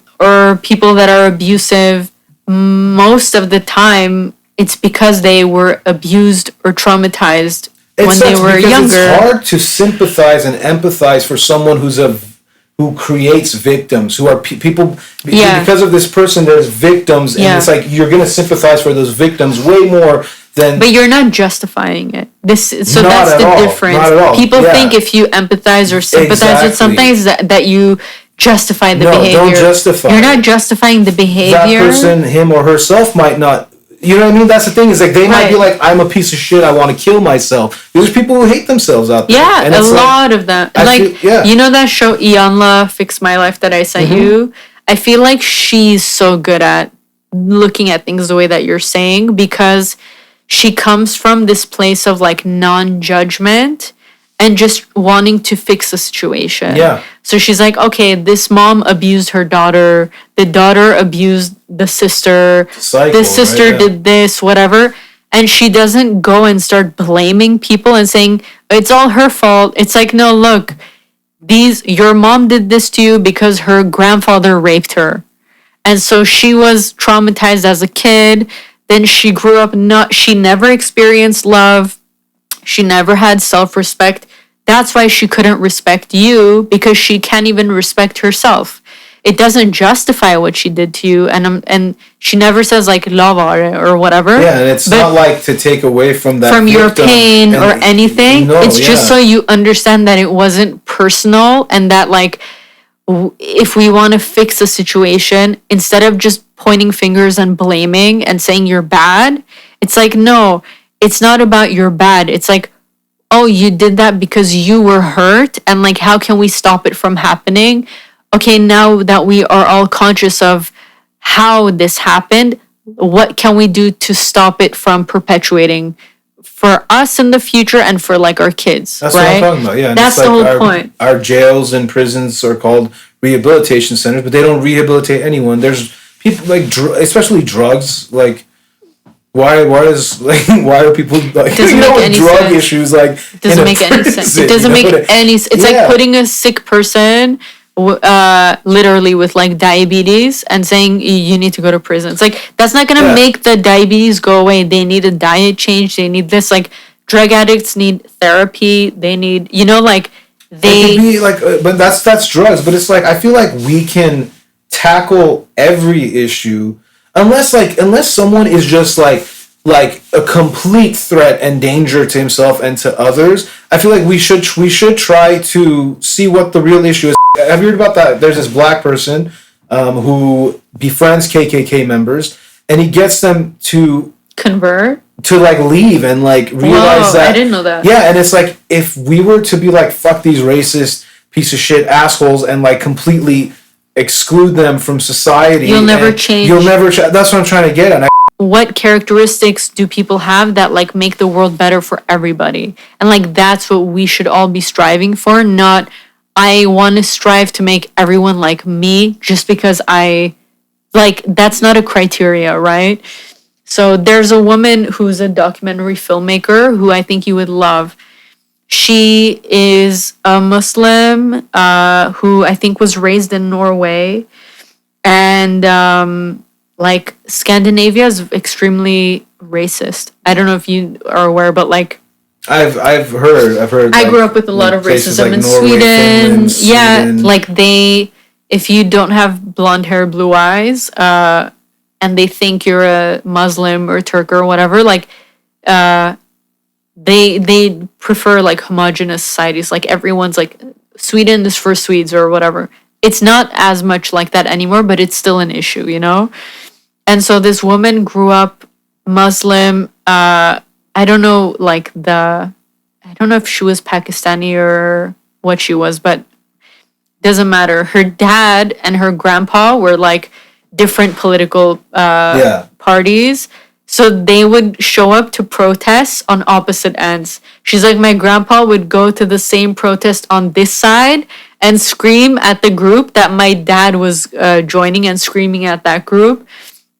And then anyway, this woman, what she's been doing for the last like couple of years is going and meeting with Nazis and skinheads and people like that. And she goes and interviews them. And she gets backlash from literally everybody. Yeah, from Nazis, Muslims, from progressive people, liberals, conservatives. Like everyone has a problem with her because the progressive liberals are like, how can you sit down with a disgusting Nazi like that? And like, how could you give them the respect to like even... Yeah. And then... But what I love about her is like, she's just like, there's a humanity, there's a common humanity in everyone. And there's a reason why, it's not a justifiable reason, but there's a logical reason why this person thinks the way they do. And how are you going to help a situation if you're not willing to approach it even, or have a discussion, or treat the person that you see less as human, that sees you less human? Exactly. If we're going to keep seeing each other this way, we're never going to get anywhere, you know? And what she does, she went to like one of these leaders of like this Nazi group, and they ended up becoming friends. Yeah. But he didn't change his views about being a Nazi. Yeah, but he changed his views about her. About her. Yeah. And he's like, you're Muslim, and I don't like that, but I love you, and I would never let anyone harm you. And she was like, but do you see now? But do you understand? And he's like, I understand that it doesn't make sense, but that's how I feel. Well, see, now this is how we come to fix these things, is by... each person needs to do their best to be a better person to the next person. And that's just to focus on ourselves. Stop focusing on groups. Stop focusing on policies, topics, issues. Exactly. Like, you have to be the bigger person, I guess, if that's what you want to call it. I think it's I don't even know if it's, I would say that way. It's just like tapping into your common humanity, like realizing... I don't know. I think something I feel like that comes very easily for me is like I can empathize very easily with anybody, and I won't justify their behavior, but it kind of makes the hatred go away. Like if someone does something shitty to me and it hurts my feelings, if I sit and really dissect this situation and why that person did it, 99% of the time I end up feeling sorry for them instead of hating that. Like maybe my initial reaction is like anger, hatred, whatever, animosity, but then when I actually sit down to think about this scenario and what caused it 99.9% ends up being that person was sad, hurt, insecure, scared, something, and they took it out on me. Mm-hmm. It doesn't justify the behavior, and I don't tolerate it, but I don't hate that person. That's what I'm trying to say. I'm like, that person needs help. You know what I mean? It doesn't mean I have to be the one who helps them. I could if that's not going to be harmful for me, why not? But if I don't have the patience or energy or whatever, it's not my responsibility. Yeah. But like, it takes the edge off. Like it takes that sharpness off, you know, and then you're just allowed to, it allows you to just be like chill. Once you stop viewing the world through like your eyes only, a lot of things like kind of fall away, you know, like the hatred for random stuff that you don't even know falls away because you go, why do I hate that thing? I don't even understand it. Mm-hmm. And like, so yeah, I think if you're not taking everything personally, if someone cusses you out, you know, there's some people who you're like, if you're like, your mom's telling me change, the person freaks out and could kill someone. And then there's other people where you say your mom's this and they go, okay, whatever. So there's a huge difference in the reaction. And it's because someone took it personally and someone realized, first of all, my mom isn't that. Mm-hmm. And so why am I going to react to something that's not true? Second of all, even if she was, this person is random. Like, the reason that person said that thing. I was that guy. I was, and I remember having this discussion when I was younger too. And I'd be like, someone could say whatever they want. Whatever they want, say it. Go. I'll be like, you have more, go ahead. Yeah. Like, I don't care. Why should I care? Why do I care? Why do I care? What does it matter what someone says or thinks? You know. But when you say that to people, so it's funny. I think we have this in common too. I think we don't care about what other people think to an extreme. Like, let's say what the norm is. We're like, wait, like, I know you don't care what people think about you, and I don't care what people think about me. And I think that's why we're so chill when we talk about stuff, because we don't. It's not that I don't care about you.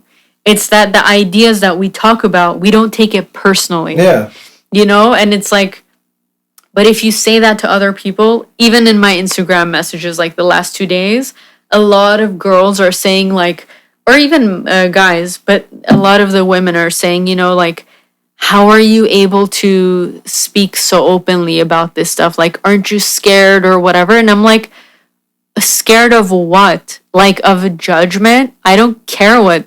And then it comes off bad or arrogant, but it's genuine. Like, I'm not saying I'm better than anyone else, but the grand view of things, when you zoom out, what does it really matter? How does it affect? Yeah, and it's like, if I, like, the people's opinions that I care about is like people that I love, like my parents, my dad, who I know is a good person and who wants the best for me, and like he's a good person for like the community, and he's the one who's like raised me to be very like conscious of like other cultures, other people. Like, he's the first person that told me like about the genocide that Americans did to Indians.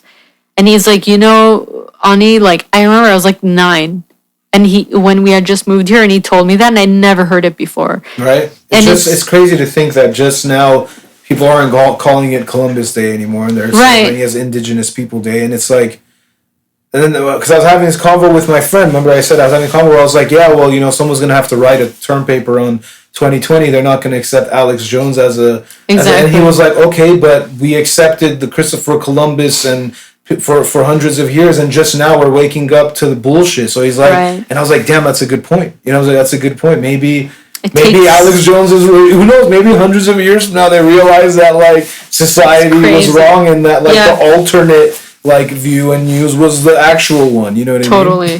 It's crazy. Honestly, yeah, it is. Like, when you're in it, they say 2020 vision, like, because you can look back and sort of things make more sense once you've lived them, and you can look at the big picture and see how everything happened. But when you're in it, it's hard to say process and I'm 100% right. That's 100% wrong. Because you're still figuring it out. You're still going through it. Totally. But to go back to the point about like caring about opinions, it's like I only care about people's opinions that I respect. To you, that you love and respect. Yeah. You know, or like, even if I don't know the person, if I respect that person, like, let's say, I don't know, who do I look up to? Like Ianla Van Zandt. Like, I respect the work she does. I think she's helping society. I admire her. So her opinion of me, if she wrote a Twitter comment about Ani's the shittiest, whatever, I'd be like, oh my God, I'd be super upset. And if I don't know her, I'd be like, okay, maybe she doesn't know me that well, whatever. But like, that opinion would matter. But a random person who's sexist and racist and homophobic cussing me out doesn't make me at all, it doesn't affect me negatively, because I don't respect that person. Yeah. So why do I need their approval? You know what I mean? If anything, like you said, it might make you feel pity for that person. You know what I mean? I do feel bad for those people. And it's like, I feel like one thing, if I was to be critical about anything, is it's like maybe to try. It's hard, you know. But I feel like the people who need humanity most are the ones who have it the least.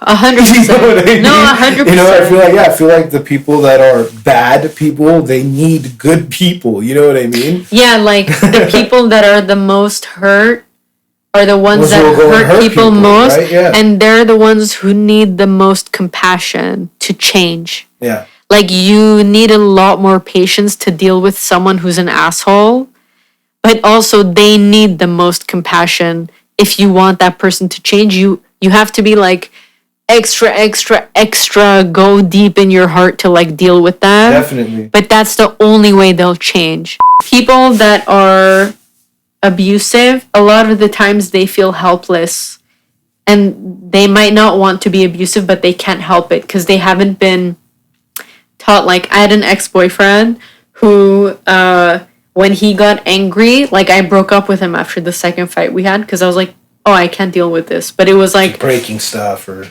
he not even breaking. I don't know, maybe it would get to that at some point. I didn't wait long enough to see. But like we got into an argument and he raised his voice so loud, and like he got in my face and he was like screaming, like it literally was like terrifying. Yeah. And I looked at him and I didn't even care about the argument anymore. I just like pushed him back a little, like to get him out of my face, and I was like, what are you doing? Like, yeah. hey, I like think that person feels good. No, at but that point in time? Like, I honestly, he wasn't even himself. Consciously there, yeah. That's what I'm saying. I like made eye contact and I tried to like access that person that I knew, and being like, hey, where's that person? Like, you're crazy right now. Yeah. And I was like, what are you doing? And he kind of snapped out of it and he was like, I don't know. But he was so like worked up, and I was like, I could see that he wasn't in control. Again, nothing can justify. No, it doesn't justify it. Doesn't justify anything. But it's like you want to try to see like how can we prevent and correct this from happening. Type of stuff and I remember like seeing the way that his mom talked to him was just like that. Like the way that he yelled at me, I had seen his mom yell at him that way, and I was like, oh, like this is how the only way he knows how to handle a disagreement. He's never seen anything else. So like he doesn't have the tools in his toolbox. And he might know. That's the thing, is like he knows it's bad, but he literally told me like, I'm the kind of person that's like, okay, let's try to figure this out. Like the ultimately the reason I broke up with him, because my trust was shattered, and I was like, I can't be with someone I feel unsafe with. But I didn't hate him, because we sat down for a couple hours and we talked, and I was like, do you realize like that's abusive and like terrifying for me? And he's like, I'm sorry. He's like, I acknowledge your feeling. I don't know how else to handle that situation. I can't help but raise my voice. And I was like, okay, so we're not compatible. Like maybe to your mom or someone else, that's not a big deal. Because you guys that's the level you operate on. For me, I need like a week to recover from that screaming at me. That was super traumatizing. Yeah. And he was very like screaming and then snap into like, oh, let's go have fun. And I was like, he just stabbed me like 20, like I'm bleeding over here. Like, what do you mean let's go have fun? Like, I need to heal, and like we need to talk about this. But he sincerely didn't want to hurt me. He just didn't know how not to hurt me. And when I realized that, I just felt bad for him, because I was like, wow, like no one ever taught him how to have like a compassionate disagreement and be like, hey, it's okay, whatever. Like, I remember like there was so much shaming and like guilt and whatever from his parents. And it's this thing, like if you don't have love, you can't give it. Exactly. Right? So I couldn't expect him to be better to me, because he wasn't better. He didn't have it. He didn't. I tell one of my friends, my girlfriends, when we talk about like guys and how you can deal with like men who treat you poorly. Like she had an ex also who was like very abusive, emotionally absent, manipulative, like weird. And but she's a very like good, kind person, and she always wants to see the best in people. And she's like, but maybe one day he'll like treat me nice. And I'm like, probably not. Not because he's a bad person, just because he doesn't have the tools to treat you well. And like for him to get those tools, he's gonna need like 20 years of therapy before he gets to the point where he'll be nice to you. And I use the example of like marbles. Like, let's say you are raised with a lot of love. Then your mom gave you like 100 marbles to keep in your pockets, for your love marbles. Someone who wasn't given love when they grow up, maybe they were given 2 marbles. So to them, like, if they give you 1 marble and they had 2, they gave you a lot. Like emotionally, they gave you half of what they had. But someone who had 100 marbles would give you 50 marbles and be like, it's okay, I have a lot more, like, right? Mm-hmm. So when someone who's abusive, like, does a small gesture for you, then you're like, but that wasn't enough. For them, it was a lot, right? Yeah, that makes sense. It's all about, like, nurture, perception, and like what do they have to give.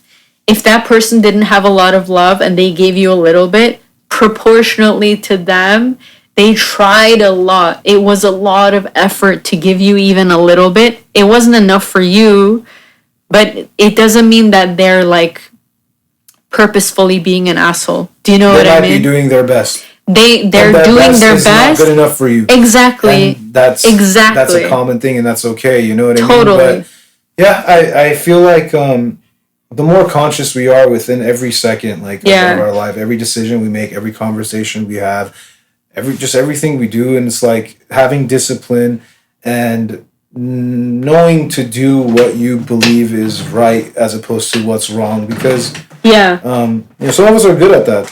Like I myself, like, there's so many things I can improve on and I want to improve on. It's like, all the time. Yeah, everybody. It's just like a everyday kind of thing for me, and just taking it a day at a time. But I feel like we need to maybe just focus on ourselves as individuals first, you know, and like I think that's always the first step. Yeah, it's like before you go and like judge everyone else, you have to really look in the mirror and say, okay, am I acting at the standard that I'm expecting people? It's like not even better that you're talking about it, but it's like it's a good example that like people can change their minds, people can grow, people can become accept that they're wrong. Or and wrong, that's a like nobody's perfect, and the fact that, for example, I was classifying sexism as a mental illness off the top of my head, and it wasn't.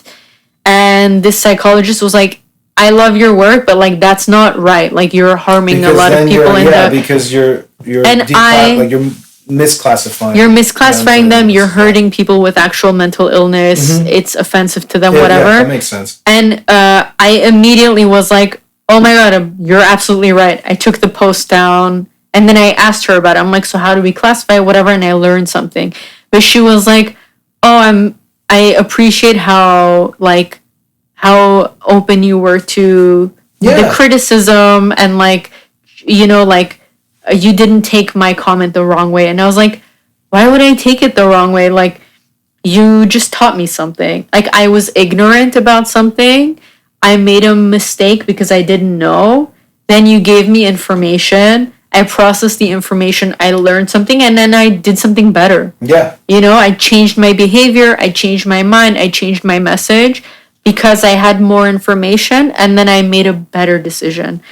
People need to be given chances to do that. You know what I mean? That's what I'm trying to get at, yeah. Totally. Know, it's like, it could be, like I said, it could be like the worst. But it's like, I mean, how would they get better? How would someone get better? It takes people like that girl who's a psychologist to approach me in the way that she did. She didn't cuss me out. Yeah, right. She didn't say, you're a f***ing idiot, you. What do you know about like this or that? No, she like kudos to her. The way she approached me was like so loving. And she didn't assume the worst in me. And she was like, hey, I know you have good intentions. I really love all your other work.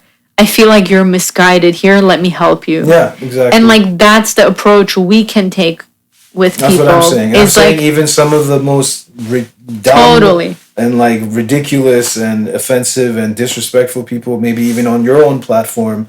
Yeah. You should. It's hard. It's gonna take a lot of patience. I do try. But, though where I cross the line is when they just start cussing me out. Do you know what I mean? Like if someone's just, I don't want to say just homophobic, like it's not a big deal, but if they're homophobic but they're talking to me in a polite way, which is if they're ignorant but they're not disrespectful. If they're ignorant but they're respectful, I can tolerate having a conversation because a lot of the times those people do end up I don't want to say changing their mind like, oh, and I'm right and they're wrong, but like, yes, they end up opening their heart and like becoming more human and realizing like, oh, I'm being hateful for no reason. I was just laughing at the, it's not their fault that they're gay. They beat the shit out of this one gay guy. I was like, whoa. Crazy.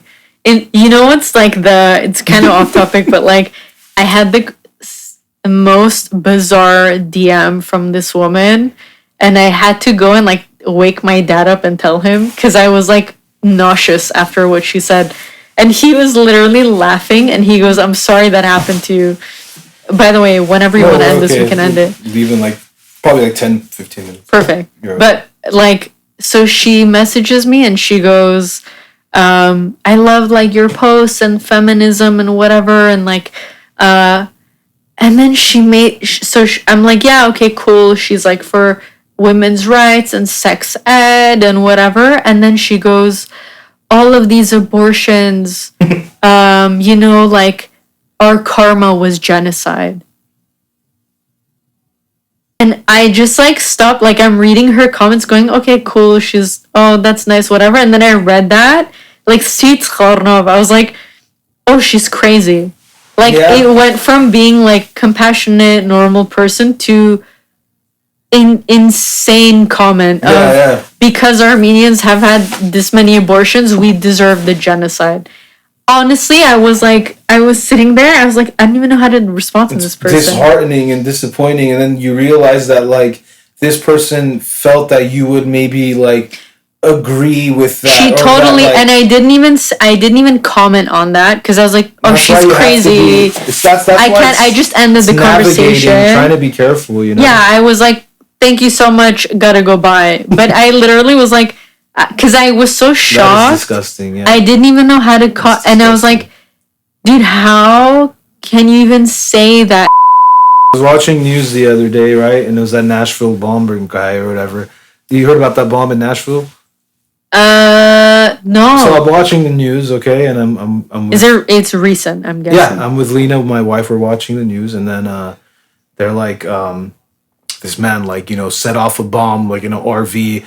He was trying to blow up, like, a cell phone tower. Wait, is this the white guy? Yeah, it was, like, trying to blow up a cell phone tower radio. And then I swear, when I heard that, I was like, it's probably a conspiracy theorist. And then, like, right after I said that, like, they believe he was a conspiracy. I was like, oh, my God. Like, you see, it's dangerous. And what's funny is, like, these conspiracy theorists are, like, fighting this, like, dangerous threat to humanity. But it's like, what the hell are you doing, man? Like, you're going... It's like there's this... It just blows my mind to think that you're more afraid and more critical of something that you have zero proof, that society has no knowledge of or proof about, than actual reality...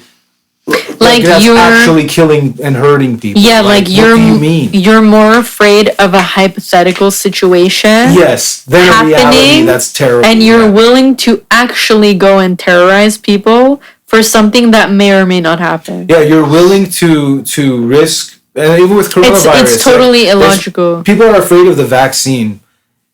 It's like, oh, it does this to people. It's done that. It's like, okay, fair enough. Let's say that, there have been adverse effects. But it's like, do you see what coronavirus has done to people? It's done a lot worse. It's doing a lot worse. It's going to keep getting worse. It's like, what's worse? Like, the issue is like a lack of nuance. Like, it's okay to be skeptical, but then still think about it critically and weigh the pros and cons. Because when you're weighing it out incorrectly. You're like the thing that's heavier is the thing that weighs less for you. Like in reality, it doesn't make any fucking sense. And like if you're scared of something, you can't just stop there and go, I'm scared of it. This is my opinion, period. It's like if you're scared of something, research it. Yeah. Go and like learn about it, you know, like the way that you then deal with the vaccine, for example, if people are scared of getting it, you shouldn't just then blindly take someone's opinion that it's good. Just go and learn about it. Yeah. And then you'll assess better in an objective, like logical way, whether you should get it or not. Not in a fear-based way, but based on knowledge, data, real evidence, and then you'll make an educated decision. That's what it all comes down to, and that's what I was talking about with my friend, because he was saying, "Oh well, what do you know? What's real and what's truth? There's no absolute truth." I was like, "Well, okay, let's say you're right." Okay, yeah. I was like, at the end of the day, I have to come to a conclusion somehow, right? You have to make a decision. Yeah, and I make that decision based off of data and just information. You make the best, the most educated, opinion I can form. You know what I mean? And I don't just do it based off of like fear or like because there's agents out there that use fear as a psychological tactic, and they're eventually selling something to people. You know what I mean? It's like they're making money off of that. You know, and it's like they don't really, and it's crazy. Because it's the people they're targeting are otherwise intellectual people. It's intelligent to be skeptical. It's intelligent 100%. to not take everything at face value and just that's what it is. You know what I mean? But it's like there are people that are a little bit smarter than you are, unfortunately, and they know how to exploit and take advantage of these traits that you have. You know what I mean? And they don't really realize that's what's happening to them. Yeah. But yeah. It's just, I think the point is just be a critical thinker. Mm-hmm. And you don't have to accept what anyone says, but you do have a responsibility to like learn stuff. Yeah. You know, it's like it's not okay to just stay ignorant. Yeah. And then make extreme decisions that harm other people. Yeah, and when it comes to like quantity does matter because when you see that there's 15 articles from sources that have been reputable for, let's say, the past, I don't know, X amount of years, and then there's 2 articles from a source that's like new and like it's not as like credible. Well, like you have to like just statistically like looking just at it logically it makes sense that the likelihood of those sources are probably more true than the one that's and it's like you might get some pushback where it's like but what if like it's like well what if bro, like you know what I mean? That's the whole that there's a lack of like critical thinking that's like taught, right? Even during when the war started in Armenia. And the news, like all these different Armenian news sources were saying crazy stuff. Yes, I saw this. People aren't able to decipher. It's like, dude, think about it. I never thought this news source is funded by that politician. Obviously, it's gonna say this. Article outside my house was from like this Armenian press thing. It was like this newspaper. It was dated like November something. Okay, and then I see it says Armenia checkmates Turkey and Azerbaijan in the war, and like I looked at it, I was like, man, was this wrong? I was like, goddamn, who bought this and read this and took it for the truth? I was like, that's crazy to think. And who wrote it and why? And why? And what are they trying to? So that it's crazy too, because like the situation in Armenia, it's anytime you have a revolution or a war or something like that, it's an opportunity for a power grab, right? Right. Yeah. So there's like Pashinyan who wants to stay, the old oligarchs who want to come in, new people that are actually good who want to like fix the country trying to come in, Turks and Azeris trying to come in. So there's it's a power grab like competition. And then so what enables that happening? The masses need to like choose a side, right? How does that happen? Media needs to manipulate, whether in a good way or in a bad way. But then you like, why aren't people aware of this, you know? And it's like CivilNet versus Armen Press versus whatever, Hamek and whatever. Like, there's so many different news channels. Look at the funding. It's not a secret. Yeah, exactly. Serge's son funds like some Armenian Chalonamij. Pashinyan's party funds CivilNet. This person's party funds that. Just look at what they're reporting. It's so obvious. So then you have to look at everything. Consider what's the one thing that they're all saying happened. Oh, Turkey attacked Armenia. Okay, that probably happened then. Then what can you do? Like, it's just people don't want to take the time. But I don't even know if they know that they're supposed to take the time and go and analyze everything. But it's the same thing with the coronavirus vaccine. Like, look at different sources. Then you have to self-assess and like come to your own logical conclusion based on facts. Yeah. It's not my opinion versus yours and this person has to pick a bandwagon. No, like it's just logic, you know? It's not a sports team. It's like I know this guy where he's older. You know, he's like 50s, maybe 60 or something. He was just like, it's total bullshit. Like it's Corona? all it's just like a cold. It's you know, and then I was like, do you know any doctors? No. Yeah. Do you know any nurses? No. I do. What they're telling me is the complete opposite of what you're saying. So Crazy. it's like, And I like, do you know anyone who's had it? yeah. No. You're bad. It's the same thing as like these Armenian guys who are commenting on when I'm writing statistics of like abuse towards women or whatever. These idiots, right? I've never seen that. It's like, well, no shit, dude. It's happening doesn't behind mean closed doors. that doesn't mean it's not happening. Yeah. Why are you saying that? I literally be like, what's the point of your post? And you go, Well, I don't like that you said that in Armenian culture there's a lot of abuse because I've never seen it, so it's not true. I'm like, you're literally saying that your experience is the only real experience in the world. Just it doesn't make any sense. I mean, yeah. Like what? That's your scope of reality is the only thing you've seen and felt. Yeah, you can't acknowledge. You see and that's witness. it. That's the truth For the whole world. Right and then someone you know goes and tells you, and the ludicrous part is like, people are telling this guy, it happened to my grandma, it happened to me, and he's like, I didn't see it.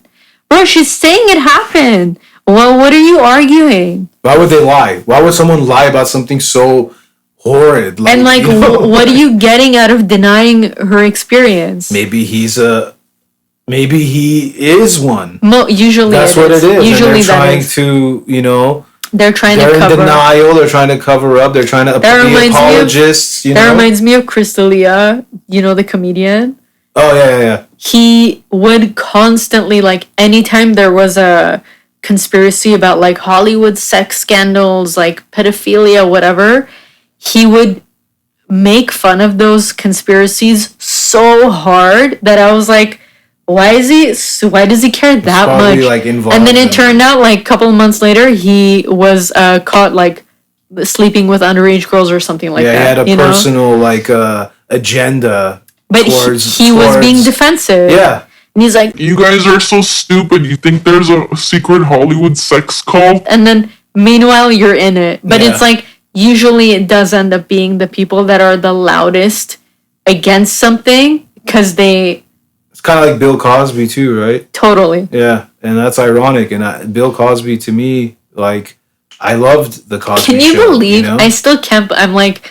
No, we grew up with him being... weird. Yeah, we grew up with him being like such a good It's like a role model. Yeah. Right? Yeah. Mind-blowing. He was the one to say, like, hurt people, and he was... And it's crazy to think of, man. It's like... And again, it's like, can't justify any of that shit. But at the same time, though, you kind of, like, think, like, yo, what happened, bro? Why? Like, how? Like, how could that happen? You know? And it's like... It's weird when you think about it. It's like, does it take away from, like... The good work, the good intentions he had, the positive stuff he did. Sadly, it does. Sadly, it does. And this is the thing, It was a like, lie, kind of, I guess. Right? It was exactly. Yeah. It's not like Woody Allen.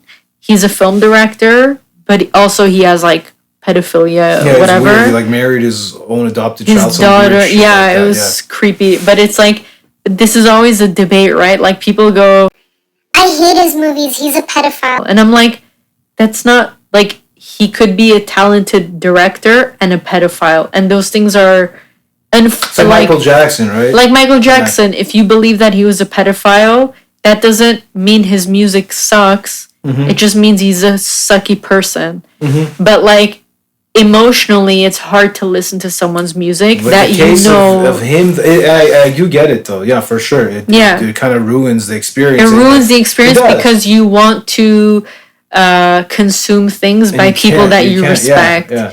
And like honestly, it's sad because he used to be one of my favorite musicians, and now it is hard for me to enjoy his music. It is too, because a little part of me is always just like, oh yeah, but he did this. Yeah. But then maybe he didn't. Maybe he didn't. But I don't know. It seems like he did. It seems like he did. So it's just hard to like. It just makes you sad and like. But like, see, it's a side of you is also sad that that's the reality for that person too, and it makes you wonder like, why? How can these things not happen? You know what I mean? I mean, he was super abused too as a kid. That's what I'm saying. That's the common thread. You know what I mean? Yeah. It's a cycle, but I feel like we need to maybe. These people need help, you know what I mean? Because there's no other way around it. It's just going to keep going if we don't find out how to stop and correct it. Totally. You know what I mean? I think the thing is, even victims need to realize that the only way to stop this from happening to other people is like we all have to take responsibility and be accountable and say, maybe it wasn't my fault and maybe that person this, but like, the way we fix this is that we all have to take responsibility and make sure that the policies of how to deal with this person have to change. It's very progressive because I mean, it's like, again, it's 100% like right to feel any kind of like angry, sad, anger, whatever. Hate, even it's like validated. Anything. Yeah, it's valid. But I'm saying if the goal is to try stop this from happening. to make it a less frequent thing, to make it something we understand better, to make it something we can prevent. You can't do that by being dismissive and just like being abusive back. Yeah, it's not even abusive. It's like, you know, there's law. Like people like that end up in jail. They get killed. You know, they do. You know, those people get it the worst. You know what I mean? Like people who are sexual abusers and, you know, sex crimes. Like they get messed up. And most of us would agree they deserve it. But I'm saying like that doesn't stop the next guy. It doesn't help anything. Doesn't help that person change. Right. It doesn't. That's the reality. Is it doesn't really fix anything at all. It's just more of like this primal justice that we seek. You know what I mean? Where it's like stoning it's an people. Ego justice. Yeah, and I feel like my ego was satisfied, but the harm continues. Yeah. So then what's the point? Like we need to figure something else out. And it's like I'm telling you, like there are people that are criminals that do feel remorse. They feel immense remorse. They're actually sorry. What they did, they still did. You can never fix that. You can never change it. They can't take it back. You can't justify it. But, you know, it's like, I don't know. I feel like... And then those are the people that will probably be the best bridge between, let's say, society and, like, other criminals to help to rehabilitate the rest of them. Yeah, isn't it supposed to be about... That's what I'm saying. Like, rehabilitation. Let's get back to the actual word and what that means and like try to rehabilitate people because that's the whole point. That's the goal. That's the goal. It's not just to like, just get them away from society. You know what I mean? Like that's illogical. It's the same with drug use, right? Like if someone's a drug addict and they're sick and they have an addiction, what are you punishing? Punishing them is not going to make them... they're in hell already? Don't you think that they're being punished by... They're punishing themselves. And you think they're going to stop being a heroin addict because you put them in a prison? No, that's not how it works. Yeah. You know, it's like we have to address the deeper issues. Why do they feel the need to use? Why do they need... You know, like... And it's just so outdated. The whole, like, punishment system, it's very outdated. Like... Even raising kids, if your kid does something wrong, smacking them isn't gonna do a lot. But if you sit down and talk to them and you go, hey, why did you do that? Because I was bullied at school today. Okay, someone hurt you, but that doesn't mean you get to hurt other people. And you have a conversation. And then you stop that kid from growing up and being a psycho. But if that kid was bullied at school, then they come home and do something bad and you abuse them. They were abused twice that day. and then they go fuck the world. Like they just become, you know what I mean? So it's like you have to not just write people off as bad, you know, especially when they're babies. Like that's why I don't understand like child abuse at all, because it's like the child is reacting to stuff and you have to get to the bottom of that. They're in a developmental phase too, and you need to help them, you know? And what you're showing them, like they were hurt by somebody, then they acted out because they don't know how else to deal with it. And then your reaction to them being helpless and hurt was to abuse them and like punish them for an injustice that was done to them that then they perpetuated. That's a hellish cycle that's never gonna get better, you know? It's just gonna amplify and get worse and worse. And adults are the same way. Like, adults are not magically all mature and self-aware, and like they're just like kids. Yeah. So if you talk to a grown-ass adult like a child, which I do often, because I feel like if I'm gonna have the patience to talk to someone that, let's say they hurt me really badly or they were rude to someone or whatever, you can't, if you approach them as like you would a 5-year-old, it takes the kind of judgment away. So then you're able to be like, okay, they don't know what they're doing. Mm-hmm. Like literally they're little. Give them because they know not what they exactly. do. Right? Yeah. So then you have to approach them and be like, do you realize what you're doing? Are you aware of like what you did had this reaction, this reaction, this reaction? Most of the time they don't understand. And you go, when you said that hurt that person's feelings. Or I'm so sorry. No, dude, if you gotta go, like, we can wrap it up. Yeah. Kalisna. It's like 3:35. Dude, yeah. Yeah. I mean, I could sit here and do this all day with you. Anyway, this was fun. It was fun, no, for sure. Thank you. Yeah, and then I guess like when you edit and cut the audio and you decide what you want to put in there, just send it to me.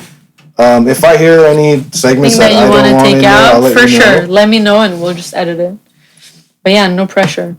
No, how was it? It was interesting. I didn't really know like what it would feel like to be. I haven't done this before. Well, I think it was good. I feel like, you know, that's pretty much all the podcast is like you just. I want it to be very. Oh, did you stop that?